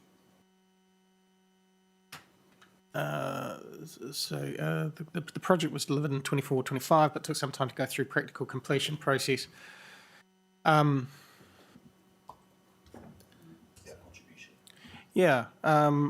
think our contribution just turned out to be lesser than, And we paid it later than we thought we were going to. So actually, it's immaterial overall. Yeah. So just to clarify Councillor Fermas's question, in terms of timing, the overall quantum of funds is still the same. It's just a matter of where it's going to be reported, because obviously it's later than it was anticipated. That's right. Hang on, this is the budget. Sorry, would you I like don't to? know the answer. Versus the budget. Yeah, look, I'm going to have to get back to you on that. No, that's right. It's a very good question. Okay. Thanks, Ian. Thank you. No other questions, Councillor Fermanis? Okay, cool. Councillor Lawler? My questions were covered by Councillors Duncan and Leggett. Thank you. Nice work. Teamwork makes the dream work. Councillor Phelan? Thank you. Just to go back to what Councillor Fermanus and Councillor Leggett were saying with regards to the, was it 8.6 or 8.2% increase in the line charge for the electricity and the power and the gas. So within the report, it said that the electricity had gone up because of the tank had just been turned on, the treatment plant power, right? So the extra things with the water assets. So that 1.1, I kind of read that as that included the line charges and the extra power from the water assets. So first question, I do have a few questions, but is that the right understanding that it's that 1.1 is not just the lines increase, but the lines increase and the extra from the water? But in particular, what I'd like to know is, can you quantify what the actual line increase value is? Is it 1,000, 100,000? What are we looking at here? I can't give you an answer to that question here. We do have an energy consultant who has access to all of the time of use measurements and so on for electricity usage. When I did respond with the $1 million variance, that is all inclusive power and gas, electricity, gas, and fuel. So it's if I apologies if I misled that the 8.2 lines charges led to the $1 million. That is a component of the $1 million, not the full.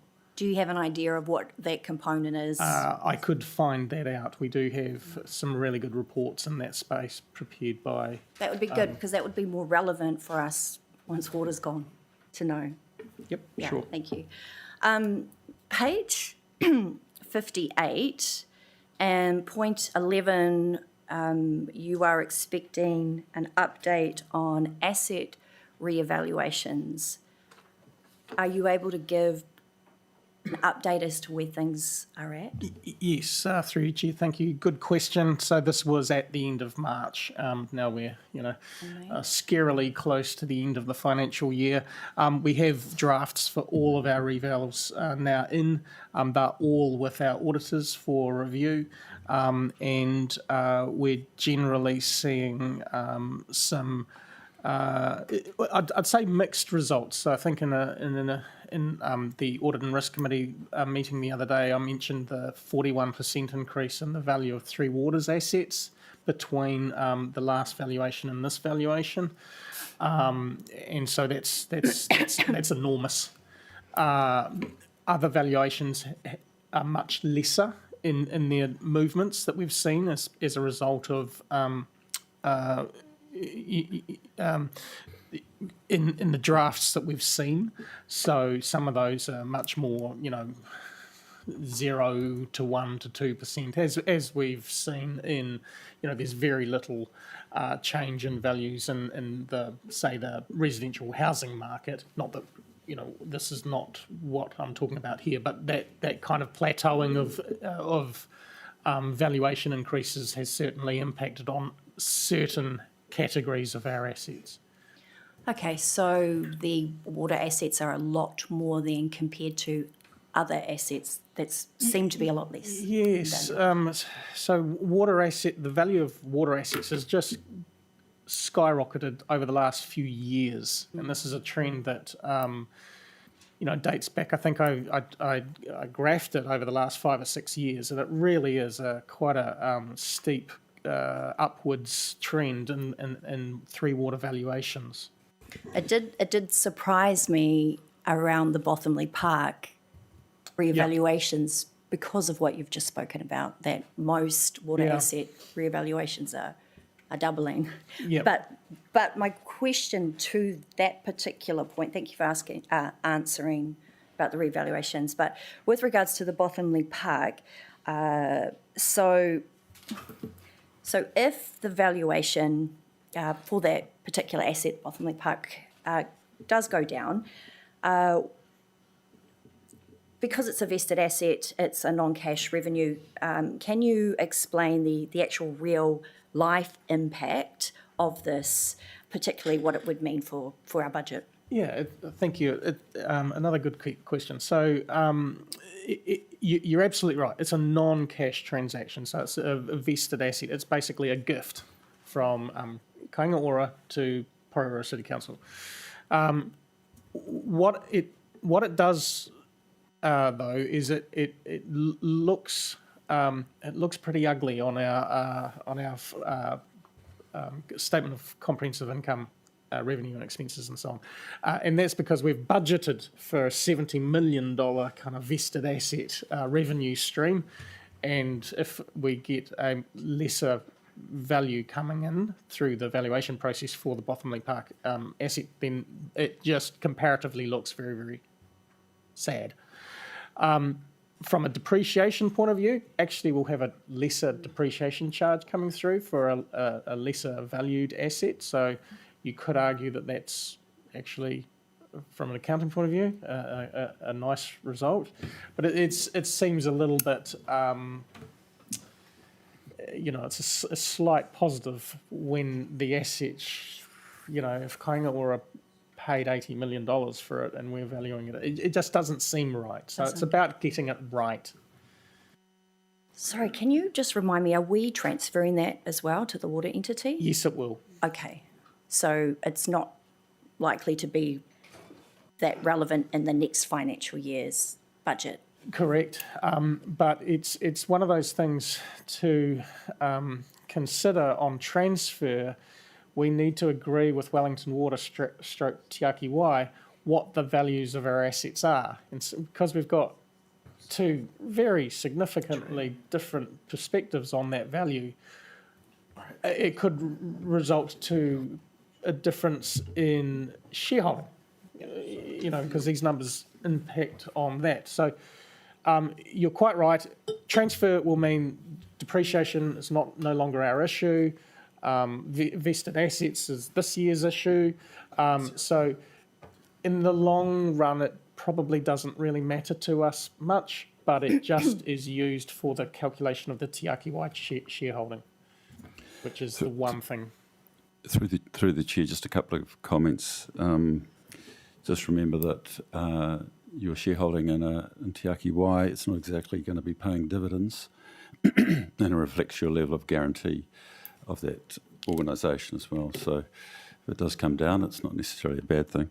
The valuation on water is affected by a number of things, not just the fact that we've had a change of valuer, but there's probably more detail, but also we've invested in those assets over the last couple of years. Certainly not as much as the increases would suggest. So you'd have to actually go back and look at that 44% increase and say, well, how much of it was actually reinvestment or new investment? I mean, we've been investing heavily over the last couple of years, as you know, probably, I don't know, getting up close to $120 to $150 million. So that adds to the value of those assets.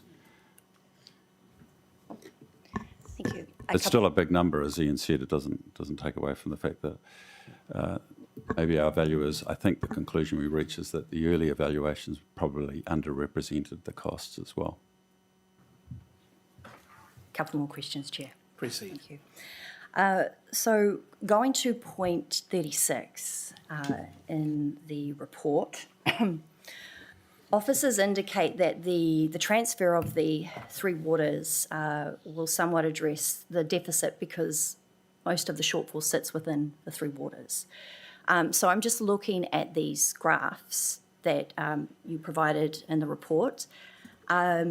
So can you just confirm that these figures here, because they seem to be for this current financial year, so can you confirm that they do not take into account the position after 1 July 2026, once the water assets, debt and depreciation have transferred to the new water entity? Through you, Chair. So when you're talking about the graphs, are you talking about the table at the bottom? The table at the bottom, Yep. yeah. Yes. So yes, the table specifically talks about this current financial year, but you could apply it to any financial year in the way to apply this. So in an ideal world, we seek to rate at a level that covers our costs. Oh, no, I understand that. Thank you. I just wanted to just be sure, I just wanted to confirm that that was for this financial year, because what I was actually requesting last time was the next financial year after the water assets had transferred. So my question is, are you able to quantify the remaining impact of this year's deficit on council's opening financial position next year after the transfer occurs to Te Aki Wai?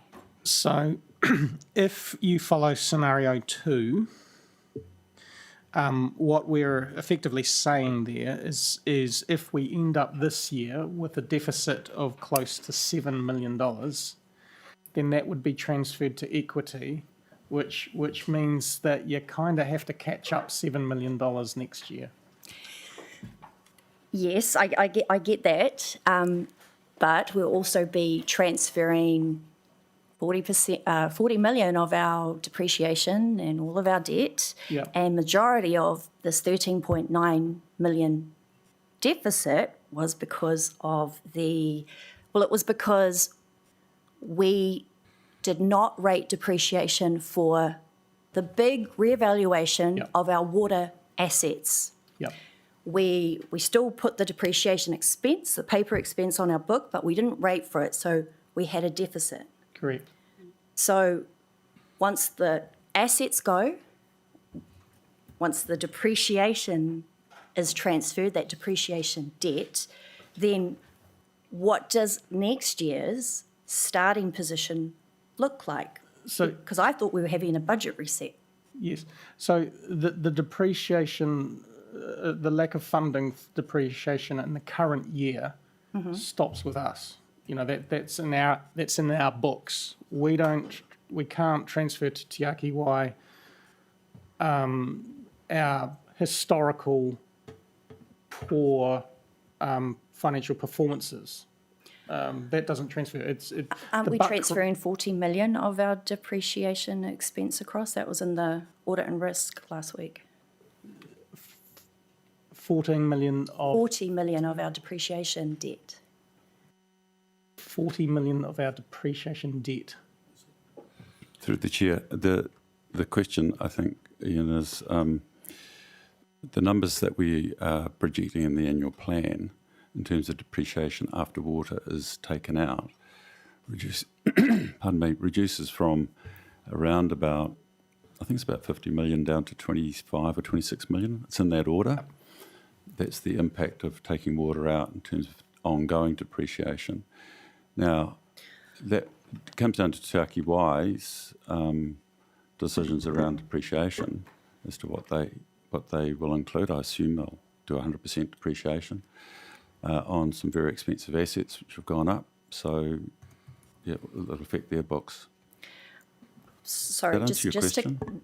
no. So Okay. when I'll try again. When I look at the graphs, it's great you've shown the equity positions for this current financial year when we had the deficit of 3.9, and then you've shown it again when we had 6,897,000. But what I'm asking for is next year, those figures will be, that deficit will be much less relevant because the water assets are going to transfer. So that deficit will be less impactful. So what I'm asking is, can you quantify what that deficit impact will be in the next financial year? Because you've shown it here in this financial year, but I'd like to see what next financial year's impact of that deficit is. So currently the annual plan, the draft annual plan has us balancing our budget. So next year, we hope to be right on that green zone there. Okay. So thank you. So that means then that the deficit for next financial year is not relevant. There isn't one. We're aiming there isn't one. We're aiming for a zero Gone. deficit. It's gone once the transfer happens with the entity. Councillor Phil, I note that that the line of questioning is now going into the annual plan, not the actual financial plan. I understand you require clarification, but it may mean that we draw ourselves an even longer bow in terms of bringing in things which are outside of scope. Noting that there is going to be conversation about the annual plan, and also you have the the opportunity to query officers in between meetings as well to clarify those issues as well. If you have any other questions related to this financial report, let's go for those, and then we'll come back and then we can deal with it that way. Apologies if I was out of scope, Mr. Chair. I was mainly referring to, because the officer spoke about the impact of the deficit, and the question related to those graphs was the favourable result against the budget to reduce the rates for 26-27. So to me, that graph doesn't answer that question. In reality, I see philosophically it does, but it doesn't take into account the water transfer. So just to clarify, that's why I was asking those questions. I do have some other questions. Page 23. No, sorry, not page 23, point 23. This is about Wellington water budget, that they've reduced it from 51, they've reduced it to 51 from 58 million. So the report is suggesting that they would need to average a spend of $8 million a month for April, May and June. That's nearly at the end of May. Where do you expect them to land in terms of a budget?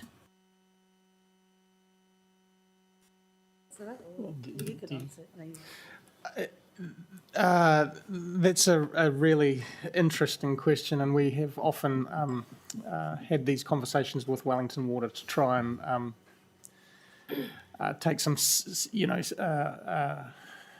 ownership over their forecast, because it just seemed to be pushing up and up and up as far as an average monthly spend over the last few months.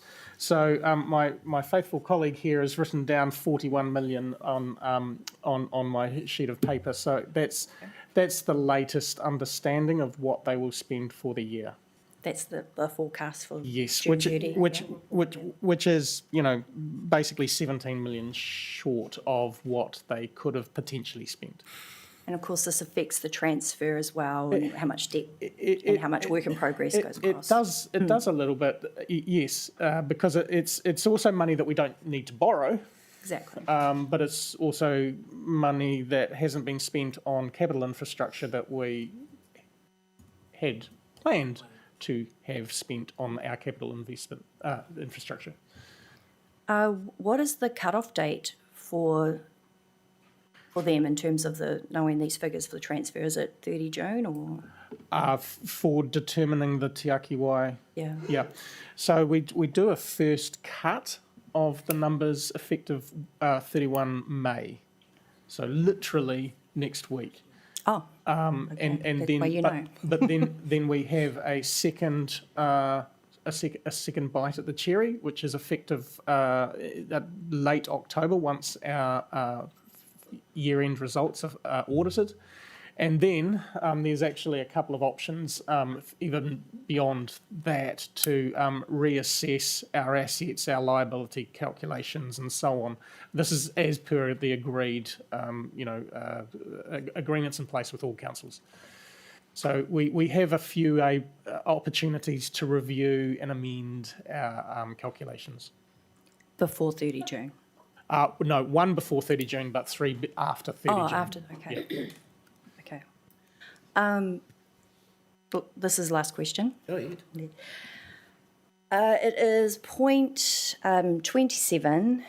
This is that a request was made to Te Puna Kōrero meeting to disclose the interest costs for servicing the current year deficit in the next report.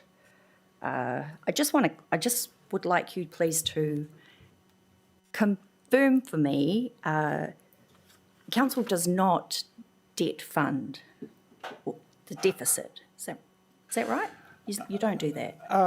Well, technically, if we have a hole in our working capital, then yes, we will be having to fill it somehow. And if we can't get rates, fees and charges, grants and subsidies, it has to be debt funded. But if the majority of this deficit was a paper expense because of water assets that we didn't depreciate, why would we be getting debt? That is true. So what I've done here is provided a maximum figure that it could be. That is a good point. So there is a difference between obviously cash and non-cash. I've assumed for the calculation, here that it is cash. It may not be. So consider this to be an absolute maximum in the calculation. Well, majority of it isn't cash though. So is there some part of the deficit that isn't related to the water assets? When you calculate your deficit, you're not necessarily, it's an accounting deficit. Mm-hmm. So, I mean, it's a mix of cash, non-cash, accruals, prepayments. There's a whole range of things calculated when you're determining a deficit or surplus. But I take your point. Some of the deficit is non-cash, but it's too difficult to determine a split here. We debt fund holes in our working capital. So where we're short, we need to debt fund that. Right. So this was just a theoretical, yes, okay. To give you an indication. I think I was asked for, give us some perspective on what interest costs could be as a result of our deficit. So this is my attempt. It's a very inaccurate it's an art form, not a science. Okay, thank you. Thank you. Just to clear the air with regards to the previous item, as to your previous question regarding the next financial year, my point was that normally I will allow the ball to be played, but if I think it's getting a bit too long into something that's not in scope, I will determine that there are other mechanisms and opportunities to bring that forward. So didn't want to make it look like we were curtailing debate, if anything, highlighting the point that there are other opportunities to seek that clarification. It's separate from this meeting and on this matter. I had just one question just to clarify around penalties, and it was that the graph does show with regards to penalties, some of those penalties are waived and so forth. It was hard for me to quantify the physical number, so it may be for future reference to help clarify that better for my reckoning on that. However, it is an exceptionally good piece of data, and I hope that officers will continue to incorporate that as an ongoing and emergent issue moving forward. I'm going to stop questions there. Councillor Leggett? Sorry. Ask a clarification. Are we on to arrears, or are we going to move on to that? So that was still covered in this item. So I just note, because arrears has been mentioned previously in the growing arrears, that if we look at residential ratepayers, the average arrears is $3,700, and for commercials it's $5,300. Is it given that this is growing, I assume that this is based on the figures here, that I'm just dividing one number by another. Is it usual that those amounts get paid off in a year, or because they're growing, it's hard to see how much gets paid off every year by these ratepayers, the 988 residentials that owe an average of $3,700 each. We're going to have an officer come Yeah, forward and speak I'll to this. invite Peter to the table. So Peter Anderson is Manager Financial Services and the guru in this space. So you're asking about whether those rates will be paid off by the end of the year. So our options when we get to the end of the year is that once we pass a period of time, about 3 months, we can send that arrears debt to the bank and get it added onto people's mortgage. We prefer to engage with them first before we do that step. That's kind of one of the last resorts. So what proportion of these, the number of ratepayers, the almost 1,000 residential ratepayers, will you do that to? So this year we have probably had just over 200 that were sent to the bank. Okay. I was just trying to understand it, because these figures are astounding in some ways and growing. And I don't think this scheme that's coming up is going to be a panacea for this necessarily. Just in terms of that line of questioning and one more clarification, is it possible that in the future reports the amount that's held that is less than 90 days since the penalty was charged, so as to give a running total of the position relative in terms of both the 90-day window under and over? I'm mindful that if we go into greater detail, it has the potential to unintentionally identify individual ratepayers, and I would want us to be very careful about that. But perhaps the 90-day either over would be a good way of approaching it, because it's an operational issue that is marked in our working. Is that doable? I'm going to say yes, but I'm going to look at Peter.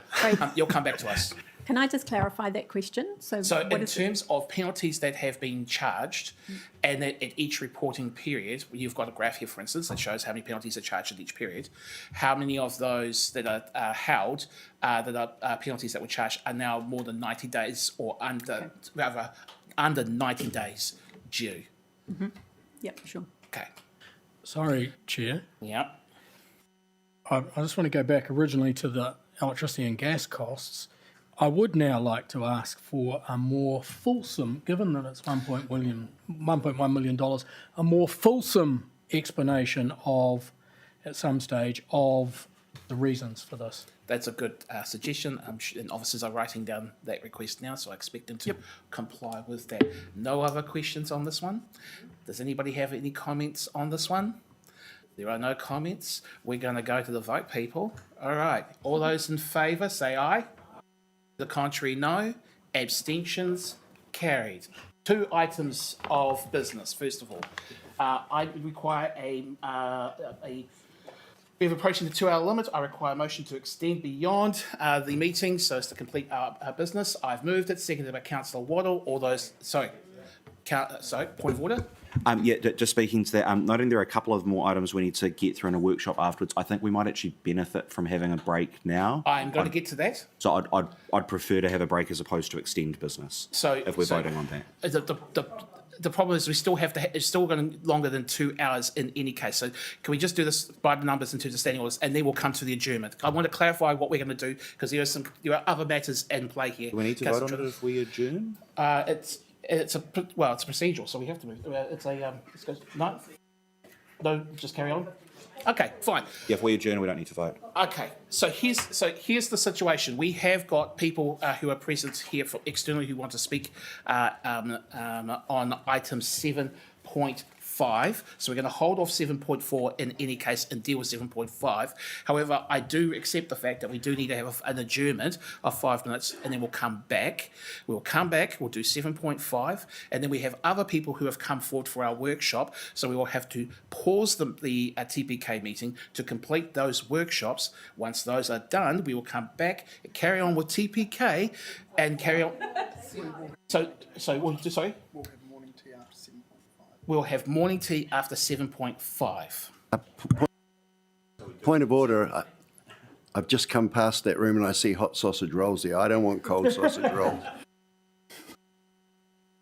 Yeah. I think we will. I think as councillors, I think the public will want us to just, suffer just a little bit for the sake of making sure we maintain good order and get through business. So we're going to adjourn for 5 minutes. We will be back here at, by my reckoning, 8:36, and then we will 10:36. My apologies. We'll proceed to item 7.5. Kia ora koutou.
Welcome back, everybody.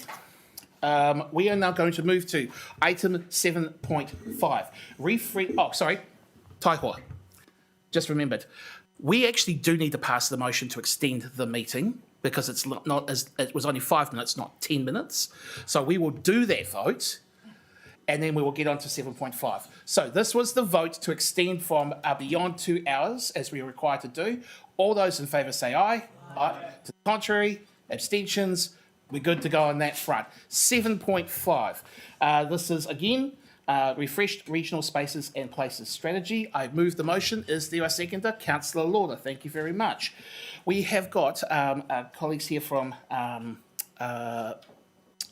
Nuku Order, sorry, apologies, I was trying to remember the name of the organisations. Kia ora, Puna Kōrero, koutou. And thank you for appearing to speak in regards to this item. I'll allow yourselves to introduce yourselves to the group. The items are on notice. This is your opportunity to speak on anything additional to the material that we have already received, and then take an opportunity to answer questions from committee members. Oh, sorry, Ruben? I'm just happy to introduce the paper, just introduce our presenters. Ruben, you were right. We've had an unconventional morning. The floor is yours. Thank you, Chair, through the Chair, and we hope you are enjoying those hot sausage rolls. I think that was the right decision to make. I just wanted to do an introduction. Colin Stone has come from Sport New Zealand. It's been very, very useful. And Andrew Leslie is our CEO at Nuku Order. Have been great to work with, looking at the provision of our sporting facilities that we have here in Porirua. I'll just give a quick introduction. You will have read the paper, so you don't need to hear it from me again. But we've got 8 territorial authorities. The plan isn't superseding or dictating to us what we do with our investments, but it does give us a regional view, a regional approach to think about the provision of sporting facilities, and also to make the best, maximise our investment in what is actually needed in our region. It also gives us a view in terms of looking forwards towards potential amalgamation, making sure that we're working with our neighbours and being smart with what and how we invest the funds that we do have available to invest. So I'll hand it over today. Also sitting in the back is Marcus Sherwood, who's also from Nuku Order, GM there. Kia ora. I hand over. Kia ora. It's mana whenua o te rā na Māori o te rohe nei e mihi ana. E nā rangatira, kei konei o ki te mihi atu kia koutou, tēnā koutou. Ko Andrew Leslie tuku ungawa. Kia ora, I'm Andrew, Chief Executive of Nuku Order. To my right here is Colin Stone from Sport New Zealand, and Marcus Sherwood, who's our General Manager of Delivery at Nuku Order. So here today to answer any questions you may have about the strategy. I'll just make a couple of brief points. We're here to seek endorsement for the regional strategy. We're going around all the councils in the region to do this. The strategy itself comes out of the regional leadership role that Nuku Order plays. Just in case any of you don't know us so well, we're the regional sports trust for the Wellington region, which extends up into the Wairarapa and up to the Kapiti coast as well. And so we provide support and leadership to the regional physical activity system, of which councils play a key role in that. So that's sort of how the strategy is developed, is through our regional leadership role. And I'd like to acknowledge the contribution that your council officers make to that process. They sit on the regional steering group that we facilitate. So this strategy is developed in partnership with councils. It's developed in partnership with Sport New Zealand. We consult with the sector in the development of the strategy, and it builds on existing strategies and existing evidence that we've gathered through Nuku Order. So our previous sports fields and indoor courts strategies, and also the affordable sports strategy.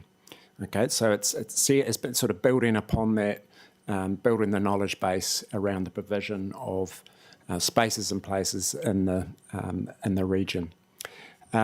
Sort of in a nutshell, what the strategy says is that it takes into account very challenging, constrained environment that we are currently in. It also takes into account that, by and large, we do pretty well in terms of the provision of spaces and places. There are some pockets where there are shortages. There are also instances of our facilities being quite ageing as well. So very much it's about making evidence-based regional decisions around how we invest in spaces and places into the future.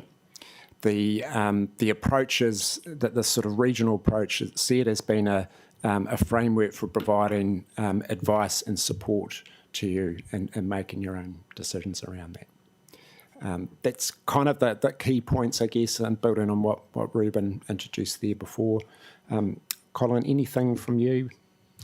I guess from Sport New Zealand's point of view, we're active and proactive partners with the 8 councils that sit in the Greater Wellington region around regional strategies, and obviously we're in a challenging environment where the opportunity to collaborate and work across the region becomes even more relevant.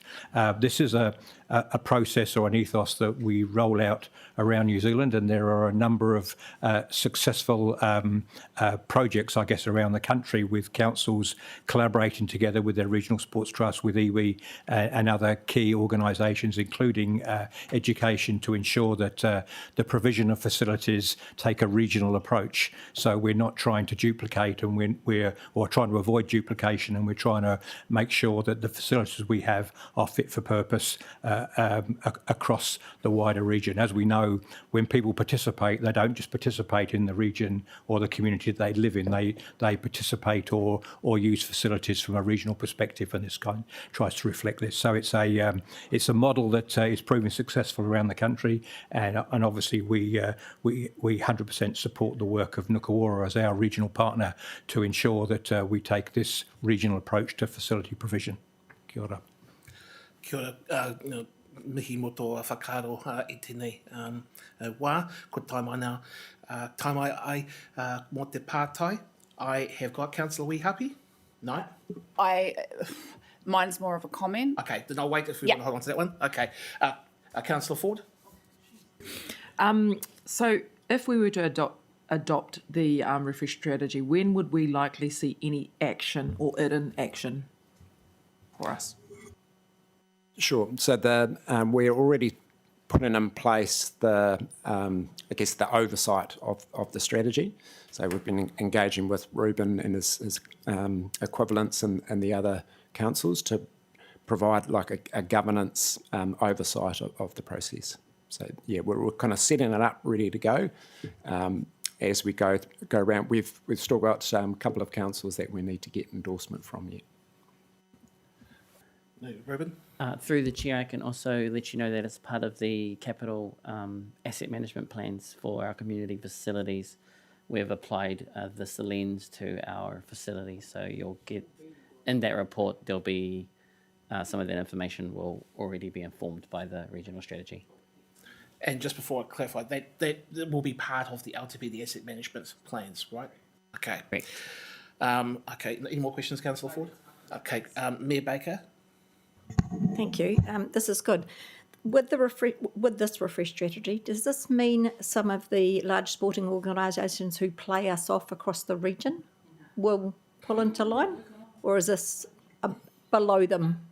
Well, it provides a really good mechanism to ensure that doesn't happen, actually. And our role is I guess sort of bringing the system together.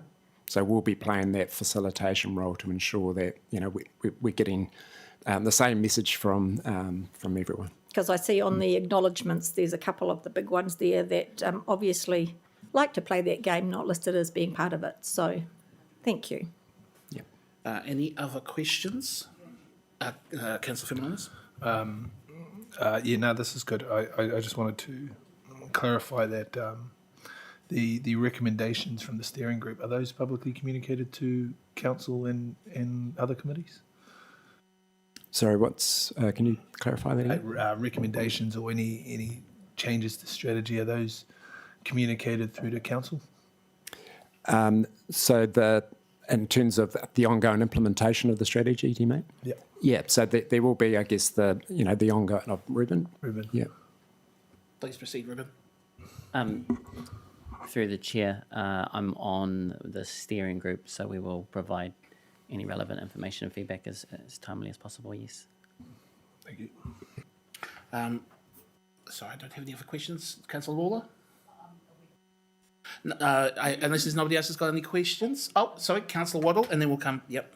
Yeah, just a quick one. I'm just looking at the distribution of spaces and places, and I just want to note that under Porirua, I don't see the recently completed pump track in Whitby as a mention on here. So I assume that probably fell out of the timing around when this report was created. Yeah, partly that, and also I guess the, if you like, the hierarchy we're looking at in the strategy is sort of sub-regional and above, so it doesn't capture all spaces. Yeah, noting that, sorry to interrupt, it is hosting a national event later this year. Okay. So, yeah, I think, so then it could also be a timing thing. yeah, absolutely. No, totally understand that. Yeah. Cool. Any other questions? We're going to go to comment. I'm going to go with Councillor Wake Uppy and then Councillor Lawler. Wee Uppy. I thought you called it wake uppy. I'm trying to wake up. I need more. The debrief is going to be hilarious for those watching on YouTube. Thank you very much, and bear with me, and thank you both for coming in.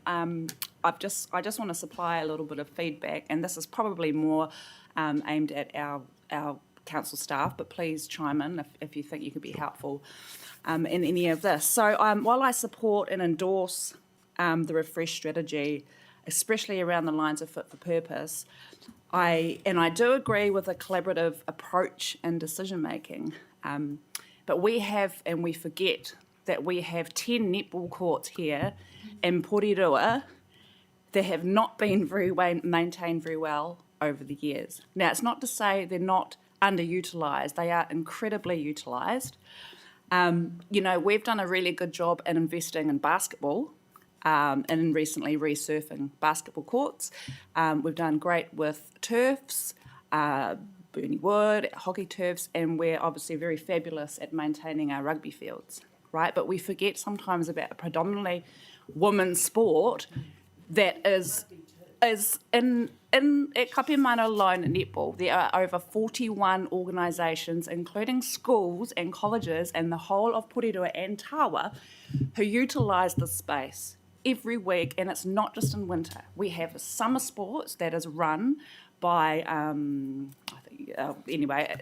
every Christmas, every summer, and the fact that we have to share it with the tennis, and it kind of gets to the stage where there isn't enough space. But in saying that as well, we host regional tournaments with all the councils you're talking about. So in Horowhenua, Kapiti, our Wairarapa schools come over.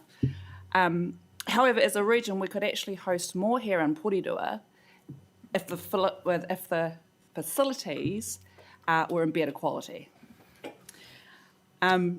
I completely agree with and strongly support your 2.1.3 and the strategy around future-proofing facilities, particularly around the climate and the weather changes and issues that we have. And what I would like to see are safer playing surfaces on our Mungavin netball courts, and also safer markings as well for kids that fall over on a weekly basis.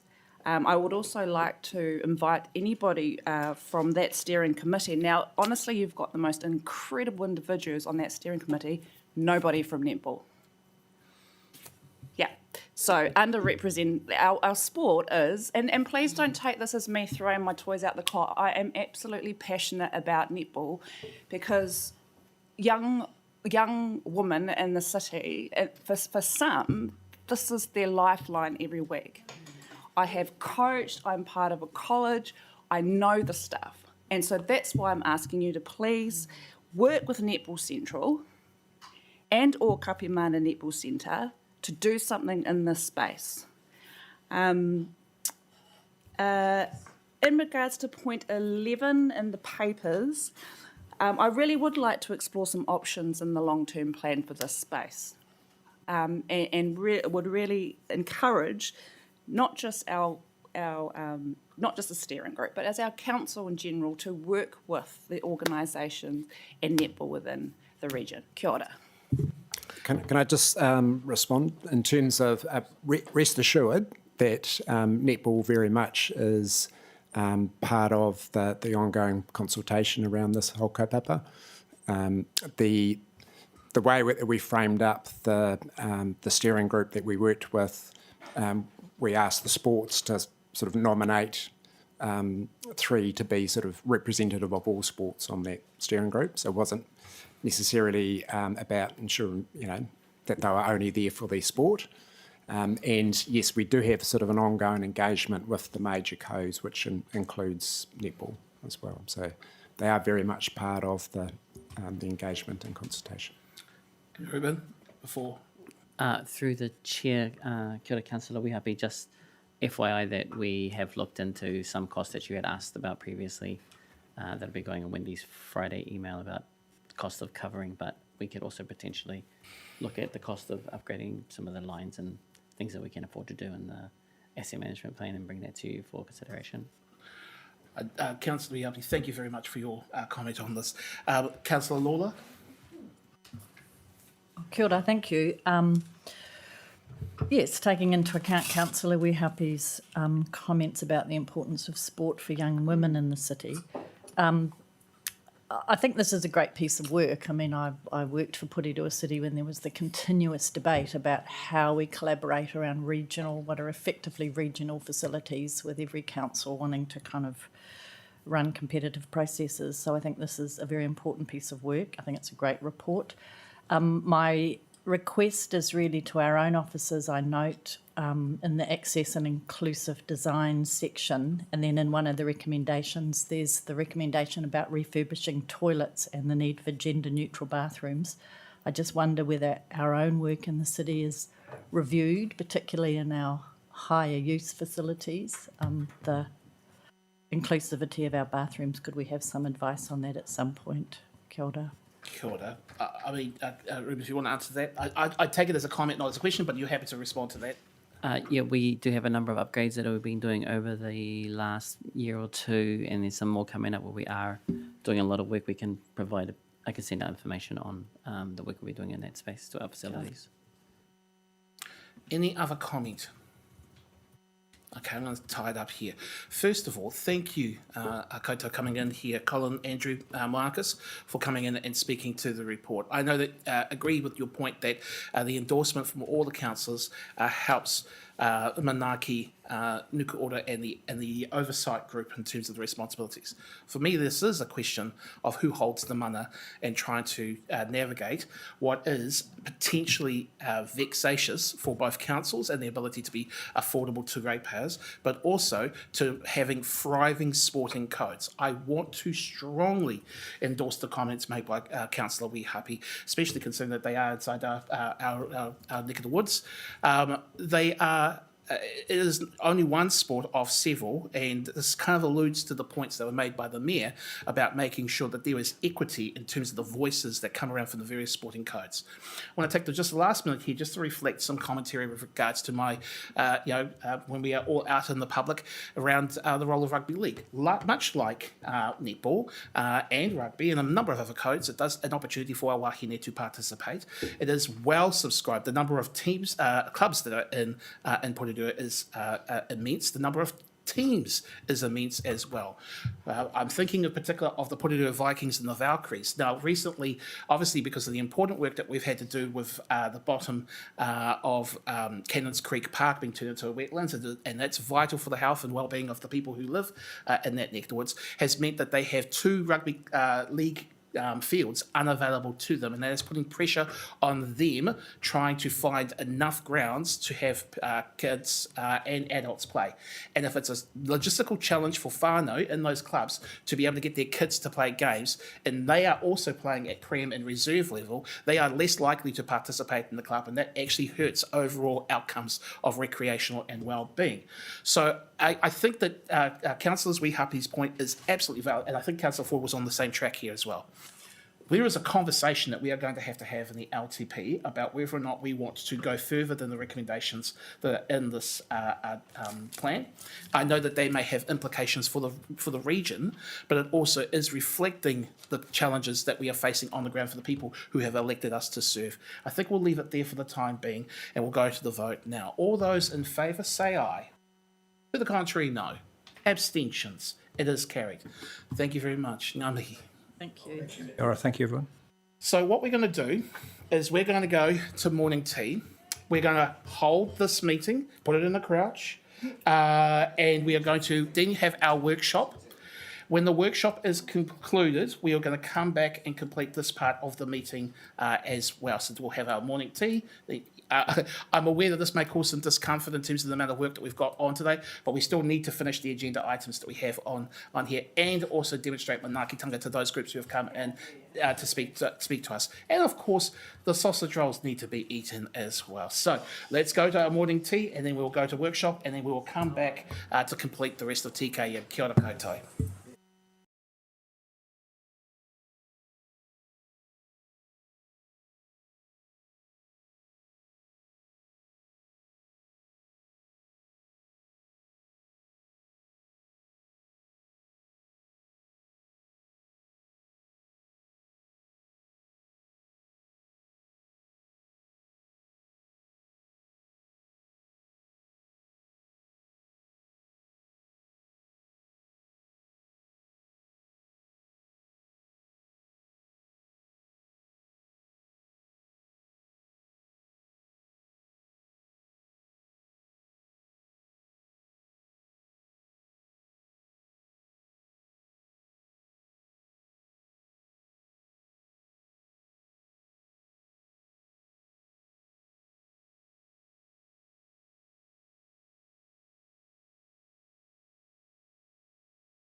we're going to kick back into TPK. When we left off, we had finished up 7.5, which means we hadn't done 7.4, so we're going to go through that, and that is the major projects report. As is tradition with these types of reports, we will go through section by section and allow questions from committee members, and then we'll come back to the end point and sign it all off. I think just a general point.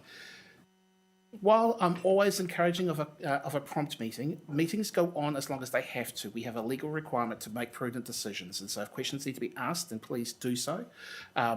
But also, if I think that something's going along a little bit too far into something that's not in scope, I will pull up, and so we can deal with that in an efficient way. But I just want to do that to make sure that you're all being monarchied as we go through this process. Okay, so let's move on to... I need a seconder for this motion. Who wants a second? Councillor Ford, thank you very much. Let's move on to the first part of the project report, Central City Wastewater Storage Tank. Do councillors have any questions in regards to this item? Councillor Duncan, go ahead. Good to see it's been used already. Yes. Any other comments? Does anyone want to answer to that? Okay. Councillor Leggett, question? I asked a question a while ago about the bleeding of concrete on that tank. Are we going to get an answer to that, or is it even possible to solve? You did answer that question. My apologies for not having come back to you. I will make sure we do that, Councillor. Fine. Okay. Any other questions on that one? Okay, we're moving on to the wastewater treatment plant solids handling update questions. Okay, we're moving on to the wastewater treatment plant odour treatment. Any questions? Green. Okay, we're moving on to Rukatani Point Pump Station. Any pātai? No. Okay, moving on. Spicer Landfill South 3A. Not seeing any hands yet. No. Okay. Right, we're going to move on. Spicer Landfill Resource Consent. This may have been superseded by certain discussions we've had today. However, Councillor Trellin. Yeah, I was just going to ask, what's the status or plan around a continuation of this particular element of the report in light of today's decision? It's our intention to expunge this project from the report henceforth. Cool, thank you. Okay. Any other questions on this one? Sorry, there is one question. I forgot to mention there is obviously still an oversight requirement around our current land consent, but that's separate from this. So we're still going to have some level of oversight, and obviously Wellington City will want to make sure that they maintain some oversight in that space. Yes, there is, and you'll recall there is supposed to be a joint committee, and last night we got some feedback from Wellington City Council on what the terms of reference might look like for that. That is progressing. That will come to you in July. Okay, understood. Thank you. Let us move on. Cannons Creek Library. And up, Councillor Waddle. Just a quick one, noting that this report is from the 31st of March. Has there been any updates or any changes to the level of travel? Are we still on track for September opening? Through the chair, yes, we're still on track for September opening, and project's still under budget at this stage. I don't know the details. Yeah. So a site visit is being planned? We have a site visit planned for you in a few weeks' time up at Cannons Creek. Okay.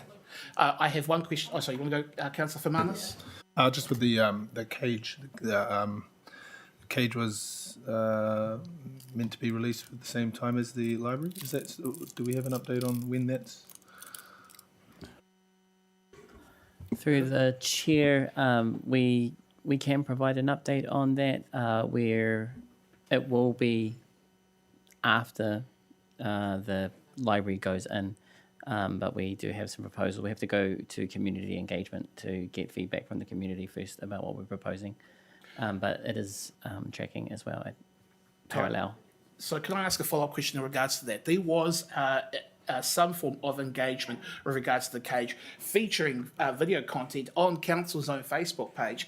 Are we saying that that is separate from this process that you're mentioning now? So we've heard from the community, but now we want to go back and go, we've heard from you, this is what we've done in response to what we've heard, and get additional feedback. Okay.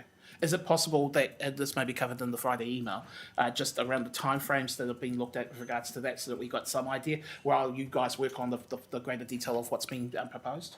Noted. I will make sure that's in Wendy's Friday email. Excellent. I just have one reflection. I went up to the site because I was going to do a video because we have those renderings, and well done on getting the renderings out. There was actually nobody there on site on that particular day, so I'll just save my video for another occasion, maybe when we do the site visit. But part of that was to put in posts into the grounds, the enabling works, so as to when we bring the site, the components of the building, we can plot it back on. When is that due to happen, or can we just wait until we have the site visit to have that corridor? I understand that's happening very soon. Okay. Yep. Let's leave that one to the site visit. Okay. Anything else on Cannons Creek Library? Gone. Right. Arotahi, Titahi Bay Beach, Kuangan Umu. Anything part-time? Okay. Moving on. Wineta Reserve. Anything? Kakariki. Curbside services. Any part-time? Okay, moving through. Transition to Tiaki Y. Any questions?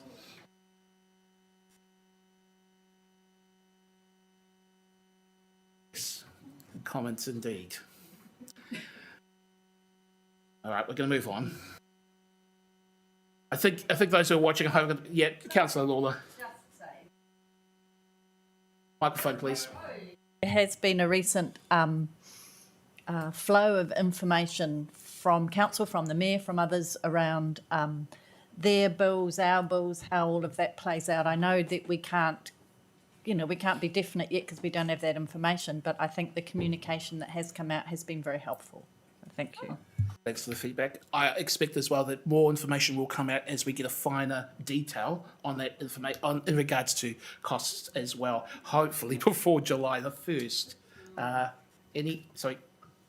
Can I ask one question? It's not there as a major project, but Spinnaker Drive, are we on track to open this month, which we said it would open on the 28th or 29th of May? Yeah, it's all good. We're sending you a video clip of what that looks like in Wendy's Friday update tomorrow. Yeah, it's looking good.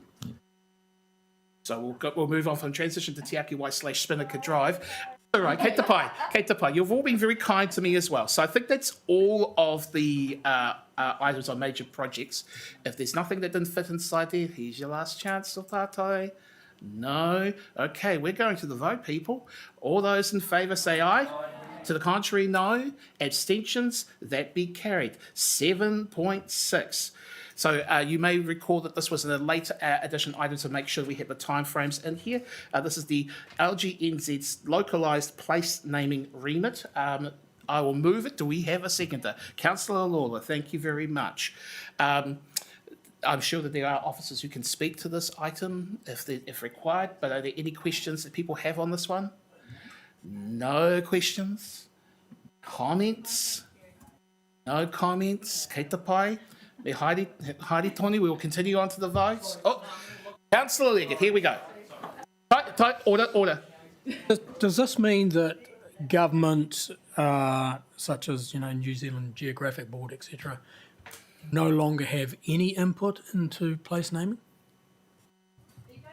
So that does appear to be their proposal. I'm not sure whether it will meet any joy centrally, but that is the proposal. I mean, bear in mind, this is a remit that goes to local government New Zealand. We have on many years put up remits and supported other remits, whether they actually emerge as actual government policy or legislation is another matter entirely. However, I think the vote of the room is that we are supportive of the thrust of the remit. So we will go to the votes. All those in favour say aye. To the contrary, no. Abstentions? Carried. Okay. Do we have any other business in terms of workshops, or we? Nothing less with TPK. Okay. All right. So it is my duty to therefore close the meeting for TPK at 2 minutes past Excuse me, Chair. 12. Sorry. Am I? So I'm not clear. So we've got the CIO waiting to. Yeah, she's doing. So for the workshop. For workshop, yeah. Oh, you are, But, okay. But obviously. You've got to close this. Yep, Kate Sorry. Plage, you're on Chair. the ball. It's good. So we will close the meeting at 12:02 p.m. Thank you very much, everyone, for your patience. We will do the karakia at the end of the workshop.